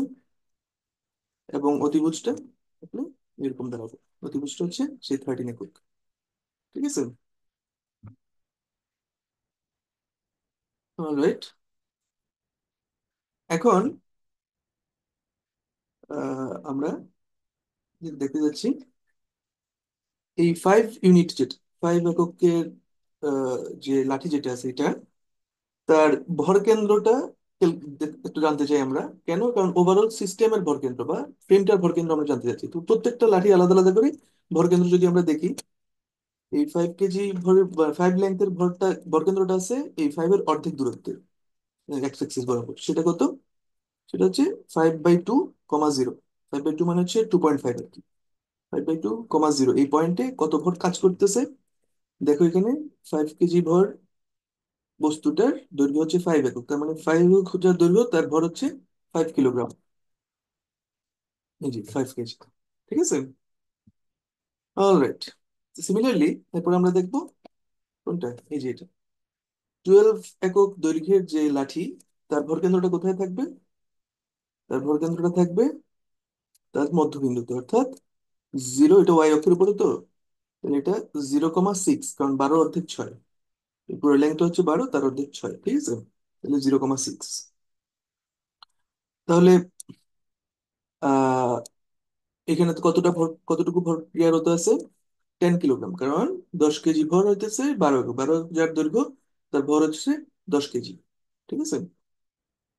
রইল বাকি 13 এককের দৈর্ঘ্যের যে লাঠি আছে সেটা। এখন 13 এককের দৈর্ঘ্যের যদি প্রান্ত বিন্দুগুলো আমরা চেক করি, তাহলে দেখি এক্স অক্ষ বরাবর তার প্রান্ত বিন্দু হচ্ছে কত, 5,0। আর ওয়াই অক্ষ বরাবর আরেকটা প্রান্ত বিন্দু, সেটা হচ্ছে 0,12। এটা তো বুঝতেই পারতেছো, কারণ সেই 12-র এই মাথাটার মধ্যে একটা মাথা লাগানো, আর 5-এর এই মাথার মধ্যে আরেকটা মাথা লাগানো, ঠিক আছে? তাহলে এই 13 ইউনিটের যে লাঠি আছে, তার ভর কেন্দ্রটা কত হবে? এই 13 ইউনিটের যে লাঠির ভর কেন্দ্রটা হবে কত?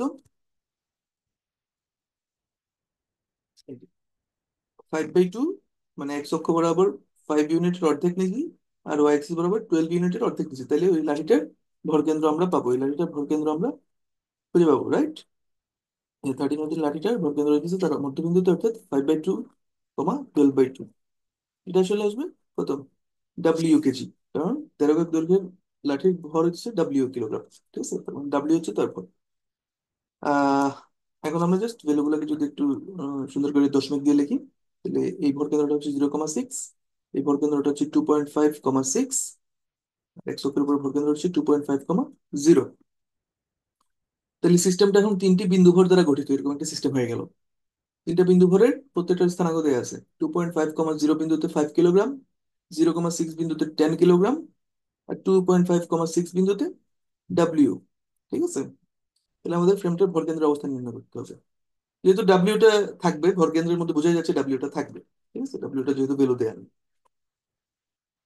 So, আমাদের ভরকেন্দ্রের ভুজের সূত্র আমরা কি জানি?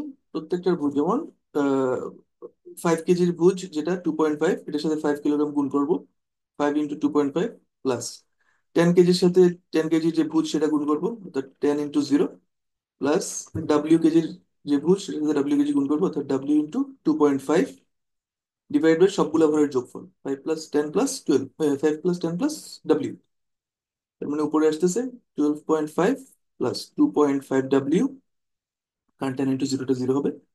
আর নিচে আসতেছে 10 × 5 = 15, মানে 15 + W। এটা ভরকেন্দ্রের ভুজ আমরা পেয়ে যাব। সিমিলারলি ভরকেন্দ্রের কোটি কি পাবো? সেম প্রসেসে, জাস্ট এখন প্রত্যেকটা ভরের সাথে তার কোটি গুণ করে করে যোগ করে দিচ্ছি আমরা, ঠিক আছে? তাহলে 5 × 0, যেহেতু 5 কেজি ভরের কোটি হচ্ছে 0, চোখের উপর অবস্থিত। একইভাবে 10 কেজি ভরের বিন্দু বস্তুটা, সে 0,6 বিন্দুতে আছে তো, তো তার কোটি হবে 6, তার মানে 10 × 6, প্লাস ডাব্লিউর কোটি হচ্ছে 6, তাহলে W × 6 ডিভাইড বাই 5 প্লাস কত, 10 + W। আলটিমেটলি ক্যালকুলেট করার পরে আসে 60 + 6 W উপরে, আর নিচে আসে 15 + W। তো আমাদের এটাই হতেছে আসলে ভরকেন্দ্রের স্থানাঙ্ক। আমরা পেয়ে যাচ্ছি কি, দেখো, ভুজ কমা কোটি যদি লিখি, তাহলে ভরকেন্দ্রের স্থানাঙ্ক হবে উপরে 12.5 + 2.5 W divide by 15 + W, comma 60 + 6 W divide by 15 + W। তো এটাই আমাদের অ্যান্সার আসলে, প্রেমটার ভরকেন্দ্রের অবস্থান, ঠিক আছে? তো এটাই আমাদের অ্যান্সার, এটি যাচ্ছিল। খুব সহজ না? তোমরা জাস্ট বিন্দু করে কনভার্ট করে ফেললে যে কোনো শেপের, আমাদের এরকম যদি বিন্দুগুলোর স্থানাঙ্ক জানি, বিন্দু করে কনভার্ট করে ফেলার পরে যে কোনো সিস্টেমের ভরকেন্দ্র আমরা এভাবে স্থানাঙ্কের মাধ্যমে ক্যালকুলেট করে ফেলতে পারবো। সো এখানে তোমাকে অথবা প্রবলেম তোমাদেরকে যদি দেয়, ডাব্লিউ এর কোন একটা ভ্যালু দিয়ে দিতে পারে, অথবা ডাব্লিউ ভ্যালুটা বললো 5 কেজি, 10 কেজি, আর এখানে 20 কেজি দিয়ে দিল, তো বুঝতেই পারতেছো তখন ক্যালকুলেশনে ডাব্লিউ জায়গায় 20 কেজি ধরে পুরোটা ক্যালকুলেশন করলে এখানে একটা সলিড স্থানাঙ্কের ভ্যালু হিসেবে পাবো আর কি। তো এই ধরনের প্রবলেম তোমরা বিভিন্ন জায়গায় দেখতে পারো, একটু অ্যাডভান্স প্রবলেম হিসেবে। খুব বেশি অ্যাডভান্স না আসলে, এটা প্রবলেমটা খুবই সিম্পল, তোমাদের ভরকেন্দ্রের একদম বেসিক কনসেপ্ট। এখানে জাস্ট ক্যাচটা হচ্ছে কি, প্রত্যেকটার ভরকেন্দ্রতে আলাদা আলাদা আমাদের স্থানাঙ্কে ওই ফার্স্টে ডিটারমাইন করে, ফার্স্টে নির্ধারণ করে নেয়। আর একদম শুরুতে যেটা বলছিলাম যে এই যে 5, 12, আর 13 একক দৈর্ঘ্য বিশিষ্ট ত্রিভুজটা হচ্ছে একটা সমকোণী ত্রিভুজ, এই কনসেপ্টটা ইউজ করে। তো এই দুটো জানলে বাকিটা আসলে প্রবলেমটা খুবই সহজ এক ধরনের প্রবলেম। তোমাদের ভরকেন্দ্রের কনসেপ্ট জানলে তোমরা ভরকেন্দ্রের স্থানাঙ্ক নির্ণয়ের কনসেপ্টটা জানলে তোমরা করে ফেলতে পারবে। ঠিক আছে। তো এটা হচ্ছে আমাদের প্রবলেম নাম্বার 7। আমরা এখন দেখবো প্রবলেম নাম্বার 8।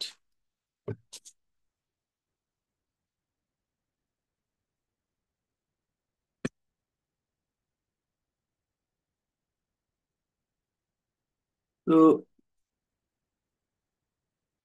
আমরা চলে এসেছি প্রবলেম নাম্বার 8। ঠিক আছে। নাম্বার 8 আমরা একটু প্রবলেম স্টেটমেন্টটা দেখি। এখানে কি বলছে? একটি চাকার ভর 30 কিলোগ্রাম এবং ব্যাসার্ধ 75 সেন্টিমিটার। চাকাটিকে গড়িয়ে নেওয়ার সময় 30 সেন্টিমিটার উঁচু একটি বাধা পড়ল। বাধার উপর দিয়ে গড়িয়ে নিতে চাইলে চাকাটির কেন্দ্রে ন্যূনতম কত অনুভূমিক বল প্রয়োগ করতে হবে?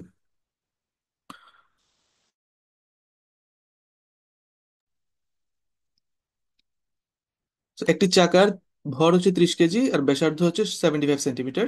চাকাটিকে গড়িয়ে গড়িয়ে নেওয়ার সময় 30 সেন্টিমিটার উঁচু একটি বাধা পড়লো। বাধার উপর দিয়ে গড়িয়ে নিতে চাইলে চাকাটির কেন্দ্রে ন্যূনতম কত অনুভূমিক বল প্রয়োগ করতে হবে? এটা হচ্ছে আমাদের কোয়েশ্চেন। আমরা যদি ডায়াগ্রাম আঁকি তাহলে এটা এরকম দেখা যাবে। এই যে চাকাটা যখন এসে ওই অবস্টেকল যেটা ছিল, বাধা যেটা ছিল, সেখানে যখন এসে ধাক্কা নিল, মানে গড়ায় গড়ায় চলার সময়, তখন এরকম একটা চিত্র দেখা যাচ্ছে। হলুদটা হচ্ছে আমার সেই চাকা, যার কি দেয়া আছে, ওজন দেয়া আছে 30 কেজি, অর্থাৎ 30 কেজি ওয়েট তার ওজন। ভর দেয়া আছে 30 কেজি, ওজন হচ্ছে 30 কেজি ওয়েট। আর তার ব্যাসার্ধ দেয়া আছে 75 সেন্টিমিটার। ঠিক আছে। তো আমি সেন্টিমিটার রাখতেছি আপাতত, একদম ফাইনালি ক্যালকুলেশনের সময় ওগুলোকে মিটারে কনভার্ট করে দিব আর কি। আচ্ছা, এখন আরেকটা দেয়া আছে, এই অবস্টেকল যেটা ছিল, যে বাধা যেটা ছিল, তার উচ্চতাটা দেয়া আছে। এটা কত? 30 সেন্টিমিটার। আচ্ছা, এখন এটাকে উপর দিয়ে গড়িয়ে নিতে চাইলে একটা অনুভূমিক বল দিতে হবে চাকাটির কেন্দ্রে। তো সেটা যদি আমরা এখন আঁকি, যে কেন্দ্র হচ্ছে ও, সেদিক বরাবর অনুভূমিক বলটা হচ্ছে এই নীলটা এফ। হুম। এফ অনুভূমিক বল দিয়ে তুমি ও বরাবর এক অনুভূমিক বল দিছো, যাতে করে চাকাটা এটা উপর দিয়ে গড়ায় চলে যায়। কিভাবে করবো আমরা সেটা? তো এখানে এফ এর মিনিমাম ভ্যালুটা জানতে চাইছি। মিনিমাম ভ্যালু মানে ওর থেকে একটু বেশি দিলেই তোমার আসলে চলা শুরু করবে। ঠিক আছে, মানে ওইটাই হচ্ছে মিনিমাম বেঞ্চ, ওই যে বেশি দিলেই সে গড়ায় চলে যাবে ওপাশে ওপাশে। তো এখানে আমাদের পয়েন্ট অফ কন্ট্যাক্টের একটা আইডিয়া থাকতে হবে। পয়েন্ট অফ কন্ট্যাক্ট সেটা কি? বোঝাই যাচ্ছে এই চাকাটা যে বিন্দুতে এসে ওই বাধা যেটা আছে সেখানে লাগছে, সেটাকে আমরা বলি পয়েন্ট অফ কন্ট্যাক্ট। তাইলে তাহলে পয়েন্ট অফ কন্ট্যাক্টের নাম দিলাম আমরা পি। এখন হচ্ছে কি, এই পয়েন্ট অফ কন্ট্যাক্টের চারপাশে এই এফ দ্বারা একটা কি তৈরি হবে? টর্ক তৈরি হবে, যেহেতু একটা জিনিস ঘুরায় তুলতে হবে ওটার উপর দিয়ে। ঠিক আছে, একটা জিনিসকে ঘুরাই ওটার উপর দিয়ে তুলতে হবে, তাহলে এফ ফোর্সটা সেই প্রয়োজনীয় টর্কটা তৈরি করবে এই পি বিন্দুর সাপেক্ষে ওই বস্তুটাকে ঘুরাই উপরে তুলে ফেলার জন্য। আর এটাকে বাধা দিবে আসলে কি? ডাব্লিউ ফোর্সটা। ডাব্লিউ ফোর্সটা দেখো, তাকে বাধা দিচ্ছে কেন? কারণ তার ওজন যত বেশি হবে তাকে ঘুরায় তুলতে তত বেশি কষ্ট হবে। তার মানে ডাব্লিউ এর একটা টর্ক আছে, যেটা আসলে কি করতেছে, ওই এফটার টর্কটাকে নেগেট করতেছে বা বিপরীতমুখী টর্ক তৈরি করতেছে। এটা দেখো, আমরা বুঝতেই পারতেছি পি এর সাপেক্ষে এফ এর যে টর্ক সেটা কি। তোমরা এটা কোনটা টর্কের ডিরেকশন যদি জানতে চাই, তাহলে আমরা দেখবা পি কে যদি সেন্টার ধরো, মানে পি কে সেন্টার ধরে এফ যদি ঘুরায়, এফ এর মাথা ঘুরে যদি এফ এর লেজের সাথে লাগতে চায়, তাহলে কোন ডিরেকশনে, ক্লকওয়াইজ না এন্টি ক্লকওয়াইজ ডিরেকশনে আসলে যাবে? দেখো এখানে ক্লকওয়াইজ ডিরেকশনে এফটা যদি ঘুরে, তাহলে পি কে সার্কেল করতে পারবে। ঠিক আছে, পি কে সার্কেল করে আসতে পারবে। তার মানে এটা হচ্ছে ক্লকওয়াইজ ডিরেকশনের টর্ক। সো ক্লকওয়াইজ ডিরেকশনের টর্ক আসলে কি? আমরা ডিরেকশনটা বলবো তোমাদের কম্পিউটার স্ক্রিন বা মোবাইল স্ক্রিনের ভেদ করে ভিতরের দিকে। আর এন্টি ক্লকওয়াইজ টর্কটা অলওয়েজ তোমাদের কম্পিউটার মোবাইল স্ক্রিনের ভেদ থেকে ছেদ করে তোমার দিকে আসবে। যেমন ডাব্লিউ এর টর্কটা আসবে তোমার দিকে এই পি এর সাপেক্ষে, আর এফ এর টর্কটা থাকবে আসলে কোন দিকে? স্ক্রিন থেকে ভিতরের দিকে, লম্বা লম্বা লম্বি, লম্বাভাবে ভিতরের দিকে। তাহলে এই কনসেপ্ট যখন আমরা ব্যবহার করবো, আমাদের টর্ক ব্যালেন্স করতেছে, রাইট? কারণ পি এর সাপেক্ষে চাকাটিকে ঘোরাতে হবে এই কথাটাই বলতেছি। এবং চাকাটির বাধার উপর দিয়ে গড়িয়ে নিতে চাইলে কি হবে? পি এর সাপেক্ষে এফ এর টর্ক হবে পি এর সাপেক্ষে ওজন, যেটা ডাব্লিউ টর্ক তার থেকে বেশি। বেশি বা সমান্য ধরতে পারো তুমি। কারণ সমান হলে মানে একদম ন্যূনতমটা পাবা আর কি। ঠিক আছে, ওই যে greater than or equals two P এর সাপেক্ষে ওজনের টর্ক। ওকে, তাহলে ন্যূনতম একদম মিনিমাম ভ্যালু হইতেছে আসলে কি? ওই পি এর সাপেক্ষে এফ এর টর্ক যেটা, সেটা যখন পি এর সাপেক্ষে ওয়েটের টর্ক তার সমান হবে। ওকে, এখন টর্ক আমরা কি জানি? ফোর্স ইনটু যে পয়েন্ট বা যেখানে যার সাপেক্ষে ফোর্সটা টর্কটা বের করবা, সেই পয়েন্টের থেকে ওই ফোর্সের ক্রিয়া রেখা যেটা লাইন অফ অ্যাকশন, যেমন এখানে এফ এর লাইন অফ অ্যাকশন, এফ এর ক্রিয়া রেখার সাথে পি বিন্দুর দূরত্ব, লম্ব দূরত্ব, এটাই এফ ইন্টু পি থেকে এফ এর ক্রিয়া রেখার দূরত্ব, আর ডাব্লিউ ইন্টু পি এর পি থেকে ডাব্লিউ এর ক্রিয়া রেখার দূরত্ব, এগুলো হচ্ছে সেই টর্ক দুইটা। তাহলে এই দুটো সমান হবে। এফ ইন্টু পি থেকে এফ এর ক্রিয়া রেখার দূরত্ব সমান সমান হবে ডাব্লিউ ইন্টু পি থেকে ডাব্লিউ এর ক্রিয়া রেখার দূরত্ব, যদি একদম ন্যূনতম ফোর্সটা তুমি দিতে চাও। আর এর থেকে বেশি দিলে তো আর ঘুরে যাবেই। ঠিক আছে, তাহলে এখান থেকে আমরা যখন দেখি, এখানে একটু নাম দিই আগে। এখানে একটা লম্বটা নিই, পি থেকে এফ এর উপর একটা লম্বটা নিই, ওটার নাম দিলাম এম। পি থেকে এই ডাব্লিউর লাইনের উপর একটা লম্বটা নিই, সেটার নাম দিলাম এন। তাহলে পি থেকে এফ এর ক্রিয়া রেখার দূরত্ব আসলে পিএম। তাহলে F into PM is greater than or equals to W into PN. ঠিক আছে, তো এনপি যেটা এগুলো। আচ্ছা, এখন আমাদের এই দুইটা ভ্যালু আসলে বের করতে হবে আর কি। সো পিএমটা আগে বের করি, যে এফ এর সাথে ক্রিয়া রেখার দূরত্ব, সেটা দেখো কিভাবে বের করবো। খুবই সহজ। আমাদের দেয়া তো আছে, এই উচ্চতাটা দেয়া আছে যে সেন্টারটা ওই অনুভূমিকের সাথে কত উচ্চতায় আছে, সেটা হচ্ছে রেডিয়াস যত তত উচ্চতায় আছে। ঠিক আছে, এটাই হচ্ছে কি রেডিয়াস বা ব্যাসার্ধ, 75 সেন্টিমিটার। আগেই বলছি আমি, এখন সব সেন্টিমিটারে দেখাবো, পরবর্তীতে যখন ভ্যালু বসাবো তখন মিটারে কনভার্ট করে বসাই দিব। এনিওয়ে, তাহলে এটা যদি রেডিয়াস 75 সেন্টিমিটার হয়, ওই অবস্টেকল যেটা বাধা, যেটা তার হাইট যদি 3 সেন্টিমিটার হয়, তাহলে অবশিষ্ট অংশ যেটা অর্থাৎ পিএম, সেটা তো অবশিষ্ট অংশটা, সেটা কত? 75 থেকে 30 বাদ দিলে যেটা থাকে সেটা এখানে আছে, এই যে 45 সেন্টিমিটার। ঠিক আছে, তার মানে পিএম এর দৈর্ঘ্য হচ্ছে কত? 45 সেন্টিমিটার। ওই উপরে লেখা আছে, মানে 0.45 মিটার। এখন আমরা দেখি পিএন, পিএনটা বের করবো। পিএনটা বের করার জন্য আগে আমরা ও এন কত দেখে নিই। ও এন আসলে কি ওই পিএম এর সমান, কারণ এটা ওই আয়তক্ষেত্র একটা ফর্ম করছে। তার মানে ও এন যেটা, সেটাই আসলে এমপি। হ্যাঁ, তাহলে এখানে যে 45 সেন্টিমিটার, তার মানে এটাও সেই 45 সেন্টিমিটার। পিএম যা, ও এন ও তা।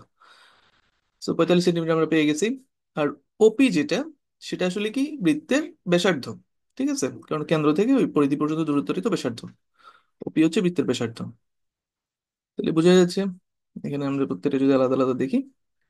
ও পি এন, এই ত্রিভুজটার ক্ষেত্রে O P square equals to O N square plus P N square, কারণ এটা কি একটা সমকোণী ত্রিভুজ। ঠিক আছে, এখন এই সমকোণী ত্রিভুজের ক্ষেত্রে আমরা কি জানি? অতিভুজ স্কোয়ার ইকুয়ালস টু ভূমি স্কোয়ার প্লাস লম্বের স্কোয়ার। তো এই ফর্মুলা ইউজ করলাম।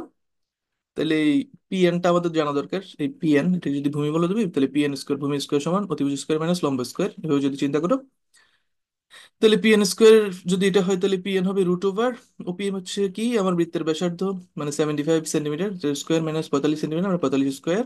তো আলটিমেটলি এটা ক্যালকুলেট করলে আসবে 60 সেন্টিমিটার। পি এন এর ভ্যালু আসবে 60 সেন্টিমিটার। মিটার কনভার্ট করে লেখা যায় 0.6 মিটার। ওকে, তাহলে দেখো আমাদের এই যে সমীকরণ যেটা বাম দিকে আছে, F into 0.45 is greater than or equals to W into 0.6 দাঁড়ায় যায় পিএম আর পিএন এর ভ্যালু বসানোর পরে। ওকে, তাহলে এখন সিম্পল, যখন ন্যূনতম ফোর্স থাকবে তখন কি হবে? অলরাইট, আরেকবার লিখি যে F is greater than or equals to W into 0.6 by 0.45, which is, এটাকে যদি আমরা একটু ক্যালকুলেশন করি, সেটা আসলে 4/3। ক্যালকুলেট করে তুমি দেখতে পারো, দশমিকটি তুলে দিলে হচ্ছে 6/4 বা 60/45 যদি রাখো, সেটাও করা যায়। তো 15 দিয়ে যদি ভাগ দিই, 4 15 60, 3 4 45, হ্যাঁ। তাহলে F is greater than or equals two 4W/3। এখন 4W/3, F is greater then, F যদি 4W/3 এর সমান বা তার থেকে বড় হয়, তাহলে সেটা গড়ায় উঠে যাবে, পি এর উপর দিক উঠে দিক দিয়ে চলে যাবে। তার মানে আলটিমেটলি এটা ন্যূনতম ফোর্স আসলে এই 4W/3 এর সমান। তো সেটা যখন লিখবো আমরা, ক্লিন করে দিলাম, হ্যাঁ। পি এফ এর ন্যূনতম মান হবে 4W/3, যেটা যদি আমরা ডাব্লিউ এর ভ্যালুটা বসাই, 3 কেজি, 30 কেজি ওয়েট। আমি আর 9.8 দিয়ে গুণ করে ওইটাকে নিউটন হিসেবে লিখতেছি না আর কি, একটু ক্লিন রাখার চেষ্টা করতেছি। তোমরা চাইলে 9.8 দিয়ে গুণ দিতে পারো নিউটনে যদি রাখতে চাও ইউনিটটাকে। তো আমি কেজি ওয়েটেই রাখতেছি। তোমরা যারা স্থিতিবিদ্যা করছো তারা জানো যে এই ইউনিটটা খুব প্রচলিত একটা ইউনিট মেকানিক্সে।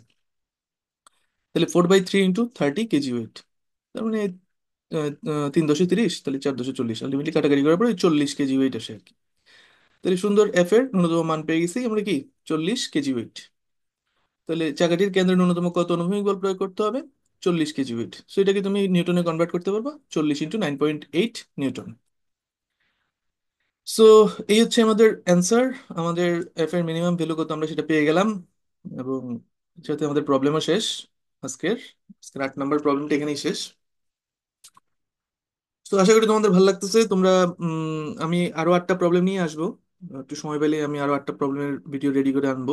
মানে নিউটনিয়ান বলবিদ্যার এরকম একটা প্রবলেম সিরিজ রেডি করতেছি, যেগুলো করলে আসলে তোমাদের সব ধরনের ভর্তি পরীক্ষা, সব ধরনের, মানে আবার বলতেছি, সব ধরনের ভর্তি পরীক্ষার প্রবলেম টাইপ তোমরা এই স্ট্র্যাটেজি গুলো পেয়ে যাবে। ঠিক আছে, কোন স্ট্র্যাটেজিতে আসলে আমাকে প্রবলেম সলভ করতে হবে। সো আমার মানে গোলটা হচ্ছে এটাই, যে একসাথে যাতে তোমরা কম্পাইলেশনটা পাও। আজকের মতো বিদায়। তোমরা ভালো থাকো, সুস্থ থাকো, আর কিপ ইন টাচ। আর ভালো লাগলে অবশ্যই একটা লাইক আর সাবস্ক্রাইব করে দিও, কারণ চ্যানেলটা গ্রো করার জন্য আসলে তোমাদের লাইক আর সাবস্ক্রাইবের অনেক ভ্যালুয়েবল।